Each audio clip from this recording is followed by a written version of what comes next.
Hello students, myself Vivek Kumar. Today we are going to start a chapter matrices. Initially इस chapter के अंदर बहुत सारी फैक्चुअल चीजें हैं, but in this video we will discuss about अरे,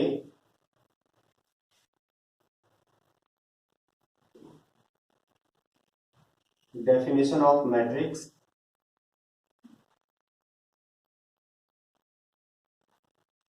order of matrix, total number of elements of a matrix and construction of a matrix।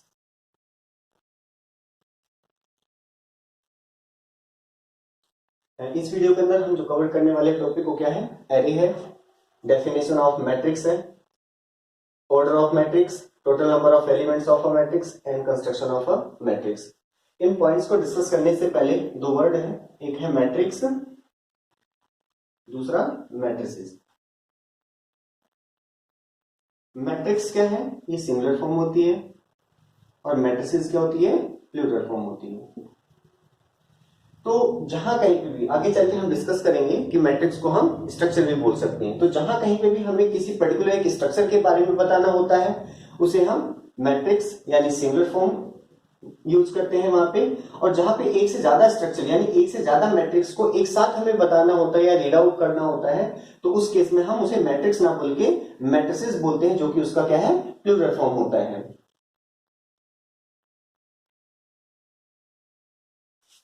हम बात करते हैं अरे। अरे होता क्या है? तो अरे is the collection of similar types of data. जो अरे है, डाटा मीन्स क्या होता है? Any type of information. जो कलेक्शन ऑफ इंफॉर्मेशन है उसे ही क्या बोला जाता है? डाटा बोला जाता है। तो हमारे पास क्या है? अरे क्या होता है? अरे क्या है? Collection of similar types of data. मतलब डाटा का कलेक्शन तो है, लेकिन कौन से डाटा का? जो सेम टाइप्स के हो। सिमिलर मीन्स क्या होता है? सेम टाइप्स के। जैसे हमने देखो 3, 5, 0, 2, ये क्या लिख रखा है? इंटीजर्स ले रखे हैं। तो सारे के सारे क्या नंबर्स कैसे हैं? इंटीजर हैं। तो ये जो अरेंजमेंट है, ये जो कलेक्शन है, इसको क्या बोला जाता है? अरे बोला जाता है। अरे ये कौन सा है? हॉरिजॉन्टली है। ऐसे ही अरे हम लिख सकते हैं, देखो 3, 5, 0। वर्टिकली भी अरे को लिखा जा सकता है। तो देखो अरे होता क्या है? जब किसी सिमिलर टाइप ऑफ डाटा को कलेक्ट कर दिया जाता है, उसे ही क्या बोला जाता है? अरे बोला जाता है। इसके अंदर एक वर्ड और हम जोड़ सकते हैं अरे के लिए। एक तो पॉइंट ये होता है, दूसरा क्या होता है?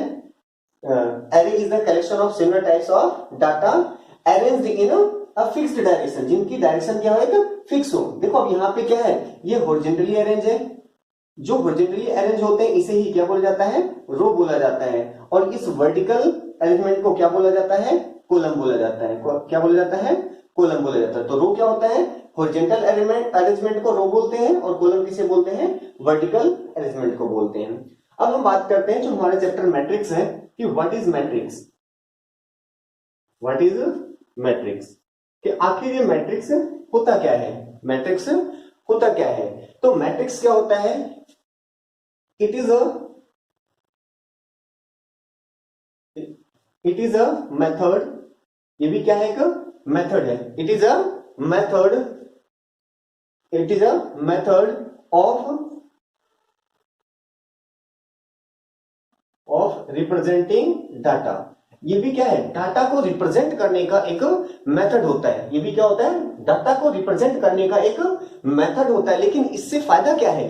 तो हमारे पास किस लिए किया जाता है? Two is calculation. इसका जो यूज है हमारे पास मैट्रिक्स का, वो क्या है?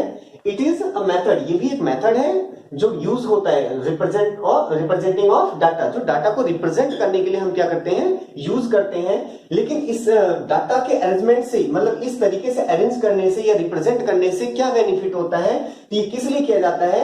Two is calculation. जो हमारी कैलकुलेशन है उसे फास्ट बनाने के लिए, उसे इजी करने के लिए हम क्या यूज करते हैं? इस मैट्रिक्स वाले कॉन्सेप्ट का यूज किया जाता है। कैसे होता है, एग्जाम्पल के तौर पे हम देखते हैं। हमारे पास एक पैराग्राफ है कि हमारे पास राम है और दूसरा मोहन है, राम है और मोहन है। तो देखो राम और मोहन दोनों बच्चे मार्केट जाते हैं और क्या करते हैं, 3 यूनिट्स एप्पल के, 2 units orange and 4 units grapes के परचेज करते हैं। कौन, राम। और वही मोहन बच्चा क्या करता है, 5 यूनिट्स ऑफ एप्पल परचेज करता है, 3 यूनिट्स इसके ऑरेंज के and 2 units of grapes, 2 unit किसके, ग्रेप्स के। तो अब हम यहां देख सकते हैं, हालांकि मैंने इसको थोड़ा सा सिंपल फॉर्म में लिखने की कोशिश किया है, बाकी जब आप इसको पैराग्राफ फॉर्मेट में चेंज करोगे तो Ram and Mohan are 2 students went to a market purchases 3 units of apple, 2 units of orange and extra. But अगर हम बात करते हैं इसी डाटा को रिप्रेजेंट करने का एक दूसरा मेथड भी है, कैसे हम कर सकते हैं। देखो यहां लिखा गया राम, यहां मोहन, राम और मोहन। अब राम और मोहन इन्होंने क्या परचेज कर रखा है, एप्पल, ऑरेंज और दूसरा क्या है, ग्रेप्स। एप्पल, ऑरेंज और ग्रेप्स। देखो राम, तो राम के यूनिट्स लिखते हैं, एप्पल कितना है तो 3 यूनिट्स, ऑरेंज कितना है 2 यूनिट्स, ग्रेप्स कितना है तो 4 यूनिट्स। जबकि अगर हम मोहन की बात करते हैं तो मोहन क्या करता है, 5 यूनिट्स एप्पल के परचेज करता है, 3 यूनिट्स किसके, ऑरेंज के और 2 यूनिट्स किसके, ग्रेप्स के। तो अगर हम यहां से यूनिट्स हटा भी देते हैं, देखो तो अब आप यहां पे देख सकते हो कि इसके कंपैरिजन में ये डाटा रीड आउट करना ज्यादा इजी है। जैसे अगर मैं कहता हूं ऑरेंज मोहन ने कितना खरीदा, तो मोहन के सामने सीधा ऑरेंज, मतलब ऑरेंज और मोहन का इंटरसेक्टिंग पॉइंट कौन है, 3 है। तो इस एलिमेंट, ये एलिमेंट 3 बताता है क्या, कि मोहन 3 यूनिट्स ऑरेंज का परचेज किया हुआ है। तो अब हम यहां से देखते हैं, इसी को रिप्रेजेंट करने का एक और तरीका भी है, एक दूसरा मेथड भी है। क्या, चलो मैं यहां लिख देता हूं एप्पल, ऑरेंज, ग्रेप्स, यहां लिख देता हूं राम और मोहन। तो देखो राम क्या क्या परचेज करता है, 3 units Apple, 2 units orange and 4 units grapes का। जबकि मोहन हमारे पास देखो 5 यूनिट, 3 यूनिट, 2 यूनिट। ये भी हमारे पास क्या है, डाटा को रिप्रेजेंट करने के तरीका हो। तो देखो यहां पे हम बात करते हैं इस कलेक्शन की। ये जो कलेक्शन है ये एक प्रकार का स्ट्रक्चर है, इस प्रकार की संरचना है। तो इस स्ट्रक्चर को ही क्या बोला जाता है, इन स्ट्रक्चर्स को ही क्या बोला जाता है, मैट्रिक्स बोला जाता है। क्या बोला जाता है, मैट्रिक्स बोला जाता है। तो सबसे पहले हम पढ़ रहे थे कि व्हाट इज मैट्रिक्स, मैट्रिक्स होता क्या है। तो ये जो हमारे पास पैराग्राफ है, जो एक डाटा होता है तो पैराग्राफ फॉर्मेट में, उसको क्या करता है, थोड़ा सा कैलकुलेशन ईज बनाने के लिए, हमारी अंडरस्टैंडिंग ज्यादा बेटर करने के लिए क्या करते हैं, इस डाटा को इस फॉर्मेट में अरेंज करते हैं। और इस फॉर्मेट को, इस स्ट्रक्चर को ही क्या बोला जाता है, मैट्रिक्स बोला जाता है। तो यहां देख सकते हैं ये भी मैट्रिक्स है और ये भी मैट्रिक्स को रिप्रेजेंट करता है। अच्छा, यहां पे हमारे पास क्या है कि डाटा में देखो सिर्फ राम और श्याम 2 बच्चे हैं। अगर हम बात करते हैं ऐसे हमारे पास क्या है 50 स्टूडेंट्स हो, तो उसमें थोड़ा सा हमारे पास क्या, यहाँ पे हम क्या कर देंगे, इसको अल्फाबेटिकल ऑर्डर में अरेंज कर देंगे और वहां से इसके कंपैरिजन में यहां से डाटा रीड आउट करना ज्यादा इजी होगा। और इसी प्रकार से आगे चल के हम एप्लीकेशंस में देखेंगे कि इससे, इसके द्वारा क्या है हमारे पास जो एप्लीकेशंस है यहाँ पे, क्या लीनियर इक्वेशंस को सोल्व करना। आगे फिर हमारे पास प्राइस है, तो प्राइस निकालना, या हमारे पास कंपाउंड इंटरेस्ट निकालना, ये कुछ और इसके मेथड मतलब यूजेस हैं, एप्लीकेशंस हैं, जो आगे चल के हम डिस्कस करेंगे। बट मैट्रिक्स क्या होती है, मैट्रिक्स ये भी एक प्रकार का मेथड है किस चीज के लिए, टू रिप्रेजेंट डाटा, जो डाटा को रिप्रेजेंट करने के काम आता है। लेकिन इस डाटा के रिप्रेजेंटेशन में फायदा क्या है, ये क्या करता है, कैलकुलेशन को इजी बना देता है, कैलकुलेशन को इजी बना देता है, हमारी अंडरस्टैंडिंग को क्या कर देता है, थोड़ा सा और बेटर बना देता है पहले वाले के कंपैरिजन। मतलब हमें चीजें ज्यादा आसान लगने लगती हैं इस पैराग्राफ वाले को के कंपैरिजन में। अब हम यहां पे देखते हैं कि ये जो शेप हमें मिला है, ये जो शेप मिला है, हम देख सकते हैं कुछ रेक्टेंगल टाइप का है। जो शेप मिला है वो किस टाइप का है, थोड़ा सा रेक्टेंगल टाइप में है। तो यहाँ पे ये जो शेप है ये रेक्टेंगल टाइप में है। तो और यहाँ पे देखा जाए तो कलेक्शन भी है किसका, अरे मतलब एलिमेंट्स का। देखो ये एलिमेंट्स का कलेक्शन है, इसलिए मैं इसको अरे बोल सकता हूं, इसको भी मैं क्या अरे बोल सकता हूं। और ये शेप कैसी मिली हुई है, जो शेप की बात करता हूं, अगर मैं इस पर्टिकुलर शेप की बात करता हूं तो शेप कैसा मिला है हमारे पास, ये है रेक्टेंगुलर। कौन सा शेप है, रेक्टेंगुलर। तो अब देखें हमने क्या किया, इस पैराग्राफ से इंफॉर्मेशन मतलब डाटा को दूसरे तरीके से रिप्रेजेंट किया।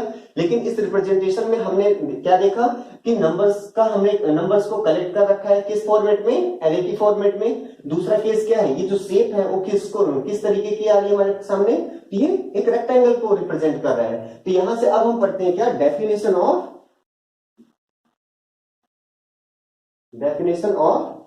मैट्रिक्स। मैट्रिक्स की डेफिनेशन क्या है, मैट्रिक्स की डेफिनेशन क्या होती है। तो a matrix is an, a matrix is an, a matrix is an, a matrix is an ordered, a matrix is an ordered rectangular, ordered rectangular array of, array of numbers or function, और functions. तो matrix क्या होती है, matrix is an ordered rectangular array. ये क्या है, किसी ordered का मतलब क्या है, किसी पर्टिकुलर फॉर्मेट में, यानी किसी एक ऑर्डर को, एक सीक्वेंस को फॉलो करते हुए रेक्टेंगुलर एरे है, मतलब एरे का कलेक्शन है जिसको किसमें, किसी एक ऑर्डर में हमने अरेंज कर रखा है। लेकिन अरेंज किया हुआ किसको है, नंबर्स को या तो फंक्शंस को, उसे ही क्या बोला जाता है, मैट्रिक्स बोला जाता है। तो यहां हम देख सकते हैं एरे का कलेक्शन जिसका शेप कैसा है, रेक्टेंगुलर है। तो इस रेक्टेंगुलर शेप को ही जो एरे के मिलने से बना है, इसे ही क्या बोला जाता है, मैट्रिक्स बोला जाता है। इसे ही क्या बोला जाता है, मैट्रिक्स बोला जाता है। जहां पे मैट्रिक्स के जो एलिमेंट्स हैं, नंबर्स हो सकते हैं और फंक्शंस भी हो सकते हैं, जो आगे चल के हम देखेंगे कि नंबर्स ऑफ एलिमेंट्स। फिलहाल एक बार हम इसको रिवाइज करते हैं। अरे क्या होता है, collection of similar types of data. एक ही प्रकार के डाटा को अरेंज कर देना किसी फिक्स डायरेक्शन में, किसी पर्टिकुलर डायरेक्शन में, वो क्या कहलाता है, हमारा अरे कहलाता है। फिर हम बात करते हैं मैट्रिक्स क्या होता है। तो मैट्रिक्स भी एक प्रकार का मेथड होता है जो डाटा को रिप्रेजेंट करने के काम में आता है। लेकिन ये डाटा, इस प्रकार से डाटा रिप्रेजेंट करने से हमें क्या फायदा होता है, तो इससे क्या होता है, हमारी जो कैलकुलेशन हो क्या हो जाती है, इजी हो जाती है। हमारी कैलकुलेशन हो इजी हो जाती है। जैसे कि हम देख सकते हैं यहाँ पे हमें दो प्रकार के स्ट्रक्चर्स मिलते हैं, और ये जो स्ट्रक्चर है ये किस शेप में है, ये रेक्टेंगुलर शेप में। ये कौन से शेप में है, रेक्टेंगुलर शेप में है। तो जो शेप है मैट्रिक्स की वो क्या है, रेक्टेंगुलर है। इसीलिए हम जो मैट्रिक्स है, ये भी देखो एक प्रकार का क्या स्ट्रक्चर है, इसीलिए मैट्रिक्स को क्या बोल सकते हैं, स्ट्रक्चर। मैट्रिक्स को क्या बोला जा सकता है, स्ट्रक्चर बोला जा सकता है। मैट्रिक्स की अब डेफिनेशन देखें तो मैट्रिक्स होता क्या है, ये कलेक्शन ऑफ अरे है। अरे का ही क्या है हमारे पास, ऑर्डर्ड अरेंजमेंट है। अरे का ही एक सीक्वेंस, मतलब अरे को अगर हम क्या कर देते हैं, एक सिस्टमेटिक वे में अरेंज कर देते हैं, तो इस ऑर्डर्ड अरेंजमेंट को ही क्या बोला जाता है, मैट्रिक्स बोला जाता है। क्या बोला जाता है, मैट्रिक्स बोला जाता है। तो मैट्रिक्स क्या है, स्ट्रक्चर है, या आप इसी को और क्या कह सकते हो, एक प्रकार का अरेंजमेंट होता है, अरेंजमेंट होता है, एक प्रकार का अरेंजमेंट होता है। तो हमारे पास मैट्रिक्स का है, स्ट्रक्चर है, और एक प्रकार का अरेंजमेंट होता है। ठीक है, चलो इसको आप नोट कर लो, उसके बाद आगे कराता हूं।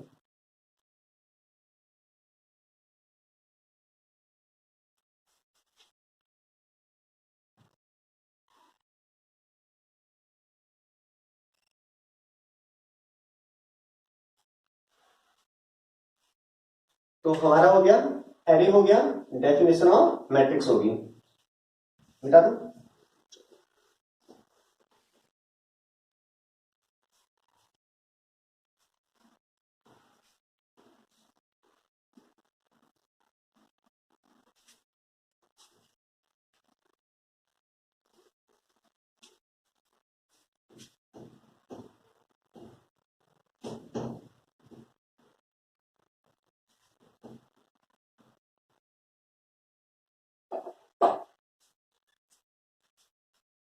अब हम बात करते हैं क्या, एलिमेंट्स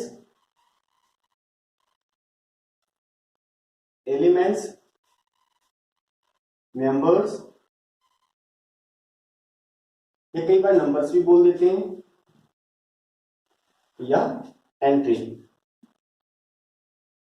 क्या एंट्री, ये हमारे पास क्या होता है, entry of a matrix.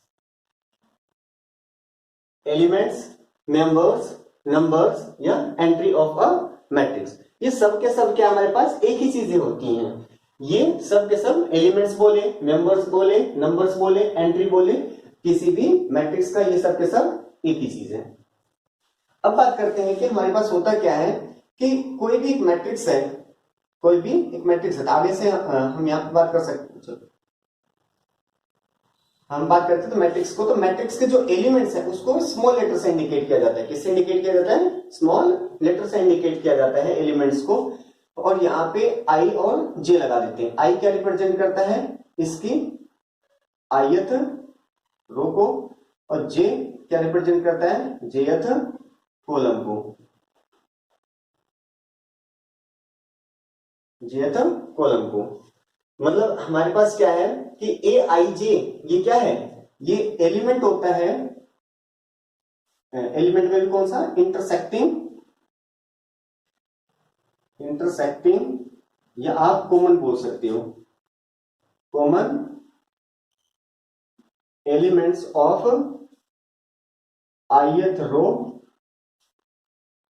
And jth column, ith row and jth column.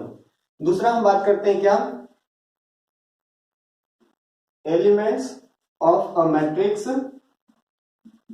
ये क्या क्या हो सकते हैं, वेक्टर हो सकते हैं, स्केलर हो सकते हैं, वेक्टर हो सकते हैं, स्केलर हो सकते हैं, वेक्टर हो सकते हैं, स्केलर हो सकते हैं, और फंक्शंस भी हो सकते हैं, फंक्शंस भी हो सकते हैं, वेक्टर, स्केलर या फंक्शंस भी हो सकते हैं। ऐसे एग्जांपल के तौर पे देखते हैं, जैसे ए हमारे पास एक कोई भी मैट्रिक्स है 3 2 -5 7, यहाँ पे हम देख सकते हैं जो मैट्रिक्स बना है उसके अंदर जितने भी कलेक्शंस हैं वो सब के सब क्या है, नंबर्स हैं। फिर बी एक दूसरी मैट्रिक्स की हम बात करते हैं, यहाँ पे देखो x y -z w, यहाँ पे हम देख सकते हैं कि सारे के सारे एलिमेंट्स क्या हैं, वेरिएबल्स हैं।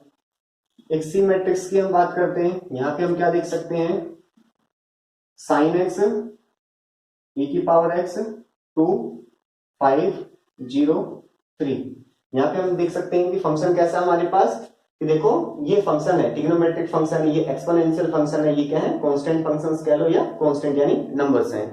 तो यहाँ पे जो एलिमेंट्स हैं वो कैसे हमारे पास स्केलर भी हैं और फंक्शंस भी यूज हुए। मतलब यहाँ पे देखो वेरिएबल, एलिमेंट्स और हमारे पास फंक्शंस, ये कुछ भी हो सकते हैं। तो एलिमेंट्स इसके सारे हो सकते हैं, रियल भी हो सकते हैं और इमेजिनरी भी हो सकते हैं। यहाँ पे मैं और लिख देता हूँ आपको, क्या है, रियल भी हो सकते हैं, रियल और इमेजिनरी भी हो सकते हैं। इमेजिनरी कैसे, हमारे पास एक डी मैट्रिक्स में ले लेता हूं जो क्या है 3 + 2 आयोटा आयोटा -5 3, यहाँ पे देखो इमेजिनरी हमारे पास नंबर्स आ चुका है, या √3 ले लेता हूं। देखो हमारे पास इरेशनल नंबर भी, मतलब क्या है, एलिमेंट्स जो है मैट्रिक्स के, ये देखो कोई नेचुरल नंबर भी हो सकते हैं, या देखो 5/2 लिख देता हूं तो ये हमारे पास क्या है, रेशनल नंबर भी हो सकते हैं, इरेशनल नंबर भी हो सकते हैं, आयोटा ले लिए मतलब इमेजिनरी नंबर भी हो सकते हैं, x y z देखो हमने यूज कर लिया, वेरिएबल्स भी हो सकते हैं, साइन e की x से लिए मतलब फंक्शंस भी हो सकते हैं। तो जो नंबर्स हैं, एलिमेंट्स हैं मैट्रिक्स के, ये वेक्टर भी होते हैं, स्केलर भी होते हैं, फंक्शंस भी होते हैं, रियल, इमेजिनरी, हर प्रकार के यहाँ पे नंबर्स का यूज होता है। अब हम बात करते हैं कि पोजीशन ऑफ एलिमेंट्स,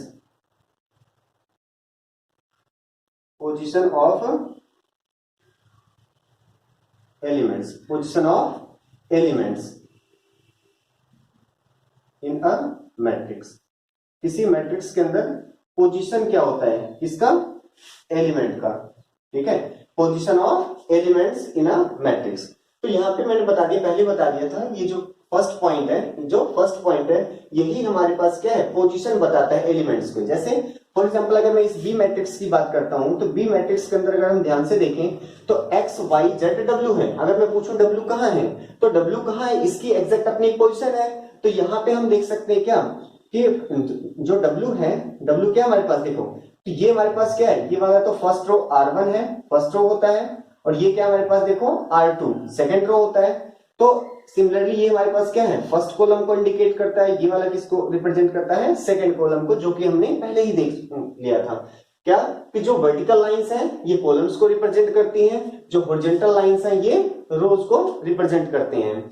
तो अगर हम W की पोजीशन को देखते हैं, तो क्योंकि W एक एलिमेंट है तो इसलिए स्मॉल a से लिखा जाएगा, मतलब स्मॉल लेटर से किसको रिप्रेजेंट करते हैं, एलिमेंट्स ऑफ मैट्रिक्स को। तो एलिमेंट ऑफ मैट्रिक्स को किससे रिप्रेजेंट किया जाता है, स्मॉल लेटर से, यानी स्मॉल अल्फाबेट से। तो स्मॉल a हमने ले लिया। अब बात करते हैं इसकी ये तो एलिमेंट को रिप्रेजेंट कर रहा है, क्योंकि हम एलिमेंट की बात कर रहे हैं, लेकिन एलिमेंट है कहां, इसकी एक पोजीशन भी है। इस पर्टिकुलर पोजीशन को बताने के लिए अब हमने क्या कर दिया, देखा कि देखो ये पहले रो लिखा जाता है देन कॉलम। जैसे हमने यहाँ देखा था ना, ith रो सबसे पहले रो देन कॉलम, ये बिल्कुल एग्जैक्टली वैसे ही होता है। जैसे हम कहते हैं 2 3, ये कोऑर्डिनेट है, तो इस कोऑर्डिनेट में देखो 2 किसको रिप्रेजेंट करता है, x कोऑर्डिनेट को, और ये 3 किसको रिप्रेजेंट करता है, y कोऑर्डिनेट को। अब ये फिक्स कर दिया गया है कि हमारे पास क्या है कि ये पहले x लिखा जाएगा देन y लिखा जाएगा। तो एग्जैक्टली यहाँ पे भी हम कहते हैं क्या कि सबसे पहले हम रो की पोजीशन बताते हैं देन कॉलम्स की पोजीशन बताते हैं, पहले रो की और उसके बाद कॉलम्स की। तो अब यहाँ पे देखिए ए की, तो ए डब्ल्यू की जो पोजीशन है क्या है, सेकंड रो में है इसलिए 2 लिख दिया। उसके बाद सेकंड कॉलम भी है इसलिए 2 लिख दिया। A22 का मतलब क्या है, सेकंड रो सेकंड कॉलम। तो देखो सेकंड रो पे हमने लाइन इंटरसेक्ट कर दिया और यहाँ पे सेकंड कॉलम भी। तो ये जो W है यही हमारे पास क्या निकल गया, देखो दोनों का इंटरसेक्टिंग यानी कॉमन एलिमेंट है। कौन सा है, कॉमन एलिमेंट है, कौन, W। तो यहाँ पे A22 क्या है, W है। तो W की पोजीशन क्या है, तो W की पोजीशन क्या है, A22। ऐसे हम बात करते हैं इसी V के केस में कि अगर हम बात करते हैं क्या X की पोजीशन क्या है, तो X की पोजीशन क्या है, स्मॉल a लिखेंगे, लेकिन X कहां लाई करता है, तो यहाँ पे देखो तो R1 यानी फर्स्ट रो है इसलिए 1 लिख देंगे। कहां पे और लाई करता है, C1 फर्स्ट कॉलम, इसलिए यहाँ पे 1 लिख देंगे, यानी X की पोजीशन क्या है, A11 है। ऐसे अब हम बात कर लेते हैं Y की। तो Y की पोजीशन के लिए देखो मैं मैट्रिक्स B को फिर से लिख देता हूं, B बराबर हमारे पास क्या है, X Y minus Z W. अब हम इस y की बात करते हैं तो देखो स्मॉल a लिखा जाएगा क्योंकि हम एलिमेंट की बात कर रहे हैं, लेकिन y है कौन से में, तो देखो y कहां पे है, R1 में फर्स्ट रो में, इसलिए 1 लिखा जाएगा। और कहां है, देखो C2 में यानी सेकंड कॉलम में, तो यहाँ पे A12। तो a first row second column का जो इंटरसेक्टिंग एलिमेंट है कौन है, y है। और w माइनस ऑफ z किसको, इसकी पोजीशन क्या है, तो a, और यहाँ पे हमारे पास कौन सा रो है, सेकंड। ये कौन सा रो है, देखो ये कौन सा, ये पूरा कौन सा है, R2, मतलब R2। अच्छा एक चीज यहाँ पे देखो, R2 एलिमेंट की बात करें ना तो माइनस जेड भी R2 का एलिमेंट है, W भी R2 का एलिमेंट है। और अगर हम कॉलम वाइज रीड आउट करें तो देखो C2 का एलिमेंट Y भी है और W भी है। तो W किसका एलिमेंट है, W R2 का भी एलिमेंट है और W C2 का भी एलिमेंट है। तो इसलिए हम क्या करते हैं कि W की जगह देखो 2 लिखते हैं, मतलब ये सेकंड रो भी है और सेकंड कॉलम में भी है, इसलिए इसकी पोजीशन क्या होती है, 2 होती है। ऐसे हम बात करते हैं माइनस जेड, तो माइनस जेड कहां पे है, देखो माइनस जेड देखो पहले रो में लिखेंगे तो सेकंड रो में है, उसके बाद क्या करेंगे, देखो कॉलम कौन सा है, कॉलम तो फर्स्ट वाला है C1 है, तो इसलिए हम क्या लिख देंगे 2 1। ये क्या इंडिकेट करता है, आप सेकंड रो में चले जाओ और फर्स्ट रो में, तो दोनों रास्ते से जब पाओगे ये जो जंक्शन है, ये जो हमारे पास इंटरसेक्टिंग पॉइंट है, ये जो कॉमन एलिमेंट आता है यहाँ पे मिलता है, यही हमारा इस पोजीशन पे एलिमेंट को बताता है कि इसकी पोजीशन ये है। आई थिंक अब आपको आ गया होगा समझ में कि किसी एलिमेंट्स की पोजीशन क्या होती है किसी मैट्रिक्स के अंदर।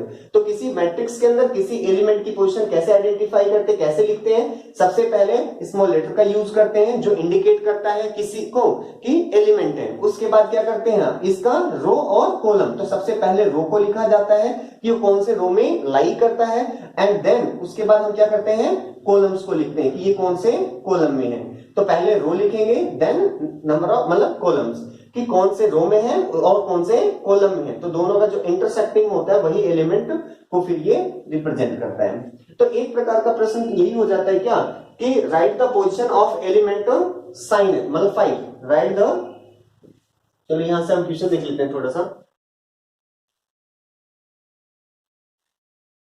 Question 1, right the position of element, right the position of element sine x 0 and e की पावर x इन मैट्रिक्स सी। हमें क्या बताना है, इस सी मैट्रिक्स के अंदर साइन एक्स, दूसरा कौन सा है 0 और तीसरा कौन सा है e की पावर x, इन तीनों एलिमेंट्स का हमें क्या बताना है कि पोजीशन कि इस मैट्रिक्स में ये तीनों एलिमेंट्स कहां लाई करते हैं। तो देखो अब इसके लिए हम बात करते हैं, तो यहां पे देखो हमारे पास क्या है साइन एक्स, क्योंकि हम एलिमेंट बताने जा रहे हैं इसलिए ए लिखेंगे स्मॉल ए। अब साइन एक्स देखो सॉरी सी है तो आप यहाँ पे स्मॉल सी का भी यूज कर सकते हो, जैसे हमारे पास ए मैट्रिक्स के लिए आप स्मॉल ए लेटर का यूज कर लो, बी मैट्रिक्स के लिए आप स्मॉल बी का यूज करते हो, सी मैट्रिक्स के लिए आप स्मॉल सी यूज कर सकते हो, तो कोई दिक्कत नहीं, किसी भी स्मॉल हमारे पास क्या है अल्फाबेट का आप यूज कर सकते हो। तो जैसे सी मैट्रिक्स है तो मैं इसलिए सी ही यूज कर लेता हूं, देखो सी लिख दिया, स्मॉल सी है, स्मॉल सी किसको इंडिकेट करता है, ये देखो कैपिटल सी है और ये वाला क्या है स्मॉल सी, तो स्मॉल सी किसको इंडिकेट करता है एलिमेंट को। अब एलिमेंट की पोजीशन भी बतानी है तो साइन एक्स, तो देखो साइन एक्स कहां पे है, तो साइन एक्स फर्स्ट रो में है इसलिए 1 लगा देंगे, फर्स्ट कॉलम में भी है इसलिए 1 लगा देंगे। देखो ये क्या है, अगर हम बात करते हैं तो यहाँ पे देखो ये क्या है, ये पूरा R1 है, R1 के एलिमेंट कौन है साइन एक्स भी है, e की x भी है, 2 भी है। ऐसे हम बात करते हैं R2, तो R2 के एलिमेंट कौन से है 5 भी है, 0 भी है, 3 भी है। ऐसे हम बात करते हैं क्या है C1 साइन एक्स है 5 है। ऐसे हम बात करते हैं C2, तो C2 क्या है e की x भी है और हमारे पास क्या है 0 भी है, और ये कौन सा है C3 है, थर्ड कॉलम है 2 और 3। तो आप साइन की बात करते हैं, देखो साइन फर्स्ट रो में है जी बिल्कुल है, कॉलम वाइज देखे तो हम फर्स्ट कॉलम में, इसलिए 1 1। ये क्या है, ये पहला वाला तो रो को इंडिकेट कर रहा है और ये दूसरा वाला किसको इंडिकेट कर रहा है कॉलम को, किसको कॉलम को। तो देखो फर्स्ट रो फर्स्ट कॉलम, तो ये किसको रिप्रेजेंट कर रहा है साइन एक्स को, तो साइन एक्स की जो पोजीशन हो क्या है C1 1 है। दूसरा हम बात करते हैं क्या 0, तो 0 के लिए हमने क्या कर फिर से लिखा C। अब देखो 0 कहां लाई करता है, तो 0 सेकंड रो में लाई करता है इसलिए यहाँ 2 लिख देंगे, क्या लिख देंगे 2। तो मतलब सबसे पहले रो की लिखा कि भाई 0 कौन से रो में लाई करता है, तो 0 सेकंड रो में लाई करता है, देखो सेकंड रो में है 0। फिर देन कॉलम, तो कॉलम भी इसका क्या है देखो सेकंड है इसलिए यहाँ पे भी 2 लिख देंगे, तो सी मतलब 2 2 ये पोजीशन है किसकी 0 की। और इसके बाद हम बात करते हैं क्या लास्ट हमारे पास e की पावर x का, तो देखो e की x ये रहा, कौन से रो में है तो फर्स्ट रो में है, तो यहाँ पे c तो लिखेंगे एलिमेंट्स के लिए, लेकिन ये क्या है फर्स्ट रो है तो इसलिए 1 लग जाएगा, और देखो सेकंड कॉलम है इसलिए यहाँ पे 2 लगा देंगे, मतलब C1 2 क्या है पोजीशन है किसका e की पावर x का, मतलब ex का एक्सपोनेंशियल। ठीक है, तो किसी भी मैट्रिक्स को देख के उसके एलिमेंट्स की हम पोजीशन को बता सकते हैं। यहीं पे हमारे पास एक क्वेश्चन और बन जाता है क्या, यहीं पे क्वेश्चन और बन जाता है क्या कि राइट द एलिमेंट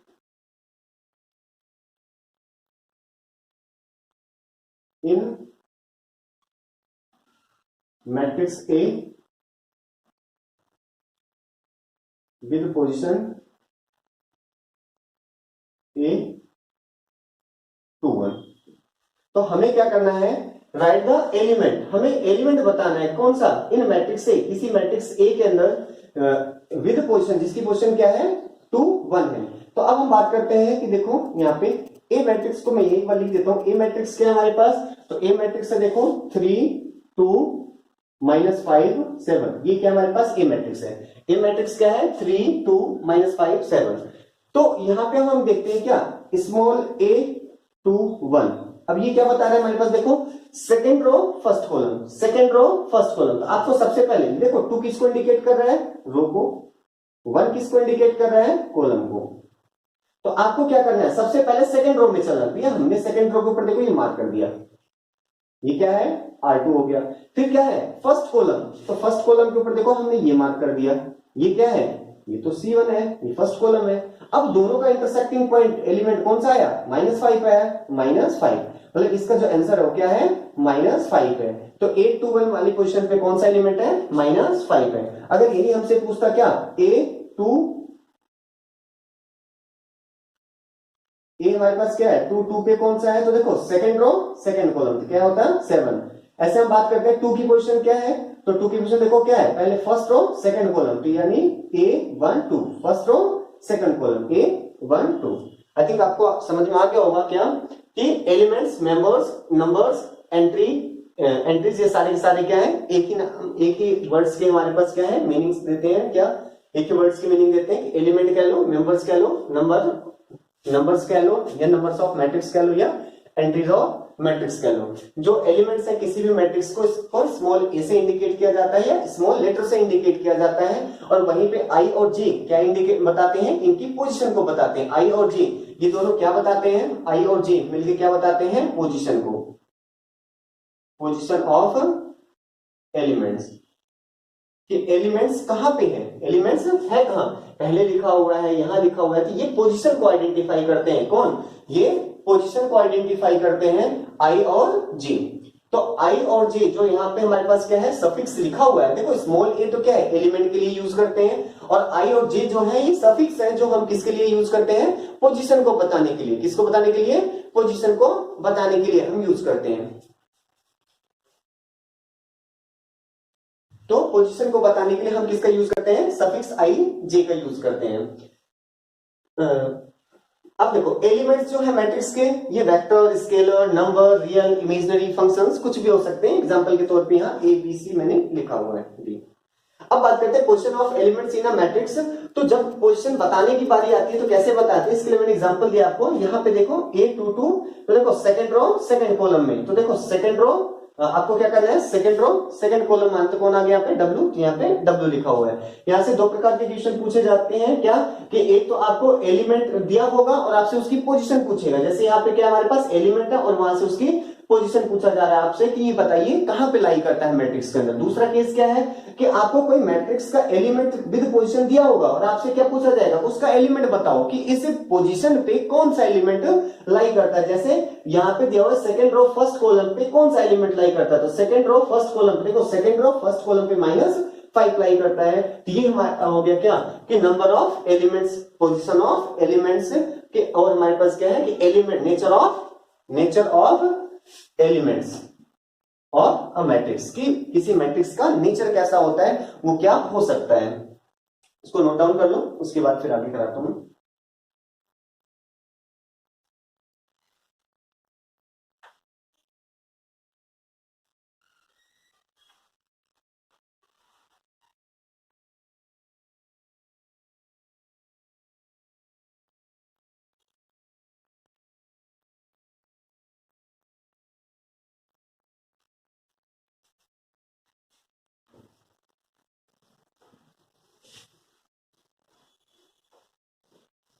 अभी तक हमने क्या पढ़ लिया कि मैट्रिक्स होता क्या है, मैट्रिक्स के एलिमेंट्स किससे रिप्रेजेंट किए जाते हैं और उनकी पोजीशन कैसे आइडेंटिफाई करते हैं, और साथ ही साथ अगर हमें पोजीशन गिवन है तो उस पोजीशन पे कौन सा एलिमेंट लाई करता है किसी मैट्रिक्स के अंदर, ये भी हम देख चुके हैं।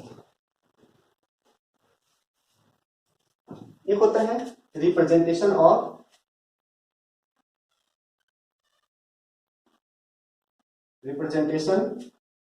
अ मैट्रिक्स, किसी मैट्रिक्स को रिप्रेजेंट किससे किया जाता है, और दूसरा होता है डिनोटेशन ऑफ अ मैट्रिक्स, किसी मैट्रिक्स को डिनोट किससे करते हैं। देखो जब भी रिप्रेजेंटेशन की बात आती है तो रिप्रेजेंटेशन का मतलब ड्रेस से होता है। जैसे हमारे कपड़े होते हैं स्कूल के, तो हमारे स्कूल की जो ड्रेस होती है, स्कूल की ड्रेस देखते ही हम ये बता देते हैं कि ये बच्चा इस स्कूल का है। तो एग्जैक्टली यहाँ पे भी हमारे पास क्या है कि हमें बार बार उसको आइडेंटिफाई ना करना पड़े कि क्या है, तो इसके लिए हम क्या है कि ये जो ग्रेटेस्ट हमारे पास क्या है ग्रेटर ब्रैकेट है, यानी सबसे बड़ा वाला ब्रैकेट है, इसका ये हमारे पास जो स्मॉल ब्रैकेट है इसका भी यूज किया जाता है किस चीज के लिए, टू रिप्रेजेंट अ मैट्रिक्स। मतलब कहीं पे भी अगर हमें ये ब्रैकेट्स दिख जाते हैं इसका मतलब हम क्या मान लेते हैं कि ये मैट्रिक्स को रिप्रेजेंट करे। जैसे 3 5 7 1 0 2 लिखा हुआ है तो देखो ये एलिमेंट्स लिखे हैं और इसपे मैंने ये मैट्रिक्स लगा, मतलब ये देखो हमने क्या लगा दिया, बड़ा वाला ब्रैकेट लगा दिया। तो जैसे ग्रेटर ब्रैकेट का हमने यूज कर लिया, अब ये किसको रिप्रेजेंट कर रहा है, मैट्रिक्स को रिप्रेजेंट कर रहा है। सिमिलरली अगर हम बात करते हैं देखो 3 5 7 और 1 0 2, अगर ऐसा लिखा हुआ है तब भी एग्जैक्टली ये मैट्रिक्स को ही रिप्रेजेंट कर रहा है। तो मैट्रिक्स को देखो हम किसमें लिख सकते हैं, ग्रेटर वाले ब्रैकेट के अंदर भी लिख सकते हैं और पैरेंथेसिस यानी स्मॉल ब्रैकेट के अंदर भी इनको लिखा जा सकता है। तो रिप्रेजेंटेशन से जस्ट यही मतलब होता है कि ये जो है हमारे पास ये इसके ड्रेस को बताते हैं, ये इसके ड्रेस को देखते हैं हम बता देते हैं, मतलब इसको हम देखते ही ये पहचान जाते हैं अरे ये तो मैट्रिक्स है। ये किसको रिप्रेजेंट कर रहा है, मैट्रिक्स को रिप्रेजेंट कर रहा है। लेकिन हम बात करते हैं डिनोटेशन ऑफ मैट्रिक्स। तो डिनोटेशन क्या होता है, डिनोटेशन का मतलब होता है उसका डिनोट करना, इसको एक नाम दे देना। यहाँ पे क्या होता है, उसका नाम दे देना। ये क्या होता है, एक नेम होता है, नोमेनकल्चर कर देते हैं उसका, हम क्या कर देते हैं, नामकरण कर देते हैं कि भैया इसका ये नाम है। जैसे अब यहाँ पे मान लिया कि ये मैट्रिक्स लिखा हुआ है, एक दूसरी मैट्रिक्स लिखी हुई है। अब हम कौन से मैट्रिक्स की बात करें तो बार बार हमें बोलना पड़ेगा 3 5 7 1 0 2 वाला एलिमेंट वाला मैट्रिक्स। तो हमें ये बार बार ऐसे ना बोलना पड़े तो उसके लिए हम नाम दे देते हैं। जैसे हमारे पास एक मैट्रिक्स है, कौन सा, 3 0 1 -1 3 5, और एक दूसरी मैट्रिक्स आ गई हमारे पास कौन सा, 3 0 1 -1 3 5। अगर अब मैं आपसे कहता हूं कि 3 0 1 -1 3 5 वाला, तो इसकी बात कर रहा हूं इसकी बात कर रहा हूं, तो ये बड़ा कंफ्यूजन होता है। ये ऐसे हमारे पास डिफरेंट टाइप्स की, जैसे हमारे पास और ले लेता हूं -3 0 1 1 1 -1। अब ये देखो तीन मैट्रिक्स आ गई अलग अलग प्रकार की। अब इसमें से मैं बात कर रहा हूं किस मैट्रिक्स की बात करना चाहता हूं, तो मैं बार बार डिस्क्राइब करना पड़ेगा कि भैया 3 0 इस वाले मैट्रिक्स, इस वाले या इसकी। तो हमें ये बार बार एक्सप्लेनेशन ना देना पड़े, इसके लिए हम क्या कर लेते हैं, कैपिटल लेटर्स का यूज कर लेते हैं। तो अल्फाबेट्स के जितने भी कैपिटल लेटर्स हैं ये किसके लिए यूज होते हैं, यहाँ पे मैट्रिक्स को डिनोट करने के लिए। अब मुझे अगर इसके बारे में बताना होगा ना तो मैं पूरा नहीं बताऊंगा, बल्कि क्या कहूंगा कि मैट्रिक्स सी का मतलब ये है। अगर मैं इसको रीड आउट करूंगा तो क्या बोलूंगा, इसको क्या बोला जाएगा, मैट्रिक्स सी। इसको क्या रीड आउट किया जाएगा, मैट्रिक्स ए। इसे क्या रीड आउट किया जाएगा, मैट्रिक्स बी। इसको क्या रीड आउट किया जाएगा, मैट्रिक्स बी। तो matrix A, matrix B, matrix C. अब आगे से जब भी मैं कहूंगा मैट्रिक्स बी मींस हम इस पर्टिकुलर स्ट्रक्चर की बात कर रहे हैं, तो मैट्रिक्स ए हम इस पर्टिकुलर स्ट्रक्चर की बात कर रहे हैं। तो यहां से आपको क्लियर हो गया होगा डिनोटेशन और रिप्रेजेंटेशन में डिफरेंस क्या होता है। तो डिनोटेशन का मतलब क्या होता है, उसका ड्रेस है जो सेल्फ को हमारे पास क्या है बताता है कि भाई सेल्फ को डिक्लेयर करके बताता है कि आप कैसे हो, मतलब ये खुद की पहचान है जो खुद को डिस्क्राइब करता है। लेकिन ये डिनोटेशन क्या होता है, उस की पहचान के लिए हम एक अपना नाम, एक अलग से नाम ले देते हैं जिसको हम डिनोटेशन बोलते हैं। तो मतलब ऑल द कैपिटल लेटर्स, जितने भी कैपिटल लेटर्स हैं उनसे हम क्या करते हैं, मैट्रिक्स को डिनोट करते हैं, मैट्रिक्स को डिनोट करते हैं। याद रहे इससे पहले भी हमने पढ़ा है स्मॉल ए, स्मॉल बी, स्मॉल सी, इनसे किसको रिप्रेजेंट किया जाता है, तो इससे किसको रिप्रेजेंट किया जाता है, एलिमेंट्स को। किसको, एलिमेंट्स को, एलिमेंट्स ऑफ मैट्रिक्स। तो जब भी एलिमेंट्स को रिप्रेजेंट करना होगा तो हम स्मॉल लेटर्स का यूज करते हैं, अगर हमें मैट्रिक्स को रिप्रेजेंट करना होगा तो हम कैपिटल लेटर का यूज करते हैं। आई थिंक क्लियर हो।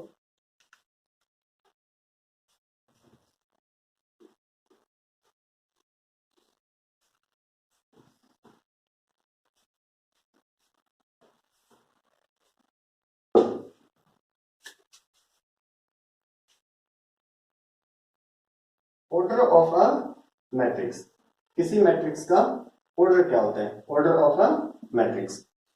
तो ऑर्डर से बेसिकली जो हम समझ सकते हैं, ऑर्डर से हम जो समझ सकते हैं वो क्या समझ सकते हैं, ऑर्डर का मतलब हम समझ सकते हैं किससे, साइज से। ऑर्डर का मतलब किससे समझ सकते हैं, साइज से। फॉर एग्जाम्पल अगर हम कहते हैं ना कई बार जैसे कमरे का, रूम का जो साइज है हम क्या कहते हैं 10/12 का है, क्या कहते हैं 10/12 का है। तो बिल्कुल एग्जैक्टली ये हमारे साइज को बताता है कि 10 और 12, 10 इसकी लेंथ है और 12 इसकी ब्रेथ है। ऐसा हम कहते हैं 7/5, तो 7 इसकी क्या लेंथ को रिप्रेजेंट करता है और 5 इसकी ब्रेथ को रिप्रेजेंट करता है। अच्छा कहीं पर अगर ऐसे लिखा हुआ क्या 3/5/2, ये क्या किसको इंडिकेट करता है, ये लेंथ को इंडिकेट करता है, ये किसको करता है, ये ब्रेथ को इंडिकेट करता है, और ये हमारे पास किसको इंडिकेट करता है, ये हाइट को इंडिकेट करता है। किसको करता है, हाइट को इंडिकेट करता है। तो ये एक ऑर्डर है जो हम फॉलो करते हैं किसी भी साइज को बताने के लिए, दिखाने के लिए। कभी भी हम इसको ब्रेथ नहीं बोलते, इसको हम हाइट नहीं बोलते, बल्कि इसी सीक्वेंस को हम फॉलो करते हैं कि पहला वाला लेंथ है, दूसरा वाला ब्रेथ है, तीसरा वाला हाइट है। अगर इन केस में ये नहीं होगा, सिर्फ दो ही होते हैं, 3/5 है, तो हम ये मानते हैं ये पहला वाला लेंथ है, दूसरा वाला ब्रेथ को रिप्रेजेंट करता है। अब हम बात करते हैं मैट्रिक्स का ऑर्डर। तो मैट्रिक्स का साइज क्या होगा, तो एक एग्जांपल लेके हम देखते हैं। जैसे ए हमारे पास 3 0 -1 -1 3 2, ये हमने ले लिया। अब यहाँ पे हम देख सकते हैं साइज। तो साइज में हम क्या देखते हैं यहाँ पे कि यहाँ पे कितने रोज हैं और कितने कॉलम्स हैं, कितने कॉलम्स हैं। तो हम यहाँ देख सकते हैं, इसको हम R1 फर्स्ट रो, इसको हम R2 सेकंड रो बोलते हैं। इसे क्या बोलते हैं, C1 फर्स्ट कॉलम, इसको C2 सेकंड कॉलम, इसे क्या बोला जाता है, C3 थर्ड कॉलम। तो यहाँ पे हम एक चीज देख सकते हैं कि मैट्रिक्स ए जो है इसके अंदर क्या है, 2 तो रोज है और हमारे पास क्या है, 3 कॉलम्स है। 2 रो का यूज हुआ है और 3 कॉलम्स का यूज हुआ है। तो अगर हम बात करते हैं ऑर्डर क्या होता है, इसका जो ऑर्डर लिखा जाता है order of matrix, order of matrix. तो क्या होता है ये, number of rows by number of columns, number of rows by number of columns. तो number of rows by number of columns, इसको ना बाई ही पढ़ा जाता है, इसको इनटू नहीं पढ़ा जाता है। क्यों, जैसे कमरे का साइज होता है, अभी मैंने बताया था, हम किसको क्या बोलते हैं, 3/5 का है, या हमारे पास क्या होता है 5/2 का है। तो यहाँ पे देखो इसको हम क्या बोलते हैं, बाई का बोलते हैं, क्योंकि बाई का मतलब क्या है हमारे पास, ये दोनों को डिफरेंशिएट करके बताते हैं, ये लेंथ और दूसरा वाला ब्रेथ को, डायमेंशंस, यानी ये दोनों अलग अलग, जब भी 2 डायमेंशंस लिखे जाते हैं और दोनों को हमें अलग अलग बताना होता है तो उसको हम बाई वर्ड करके डिफरेंशिएट करते हैं, डिस्टिंक्ट उनको अलग अलग करते हैं। लेकिन अगर हम इसको इनटू बोल देते हैं तो 5 × 2 तो क्या हो जाएगा, 10 हो जाएगा। 10 तो किसको रिप्रेजेंट करता है, ये तो एरिया को रिप्रेजेंट करता है। ये किसको रिप्रेजेंट करता है, एरिया को। लेकिन ये दोनों किसको रिप्रेजेंट करते हैं, ये किसको करते हैं, साइज को।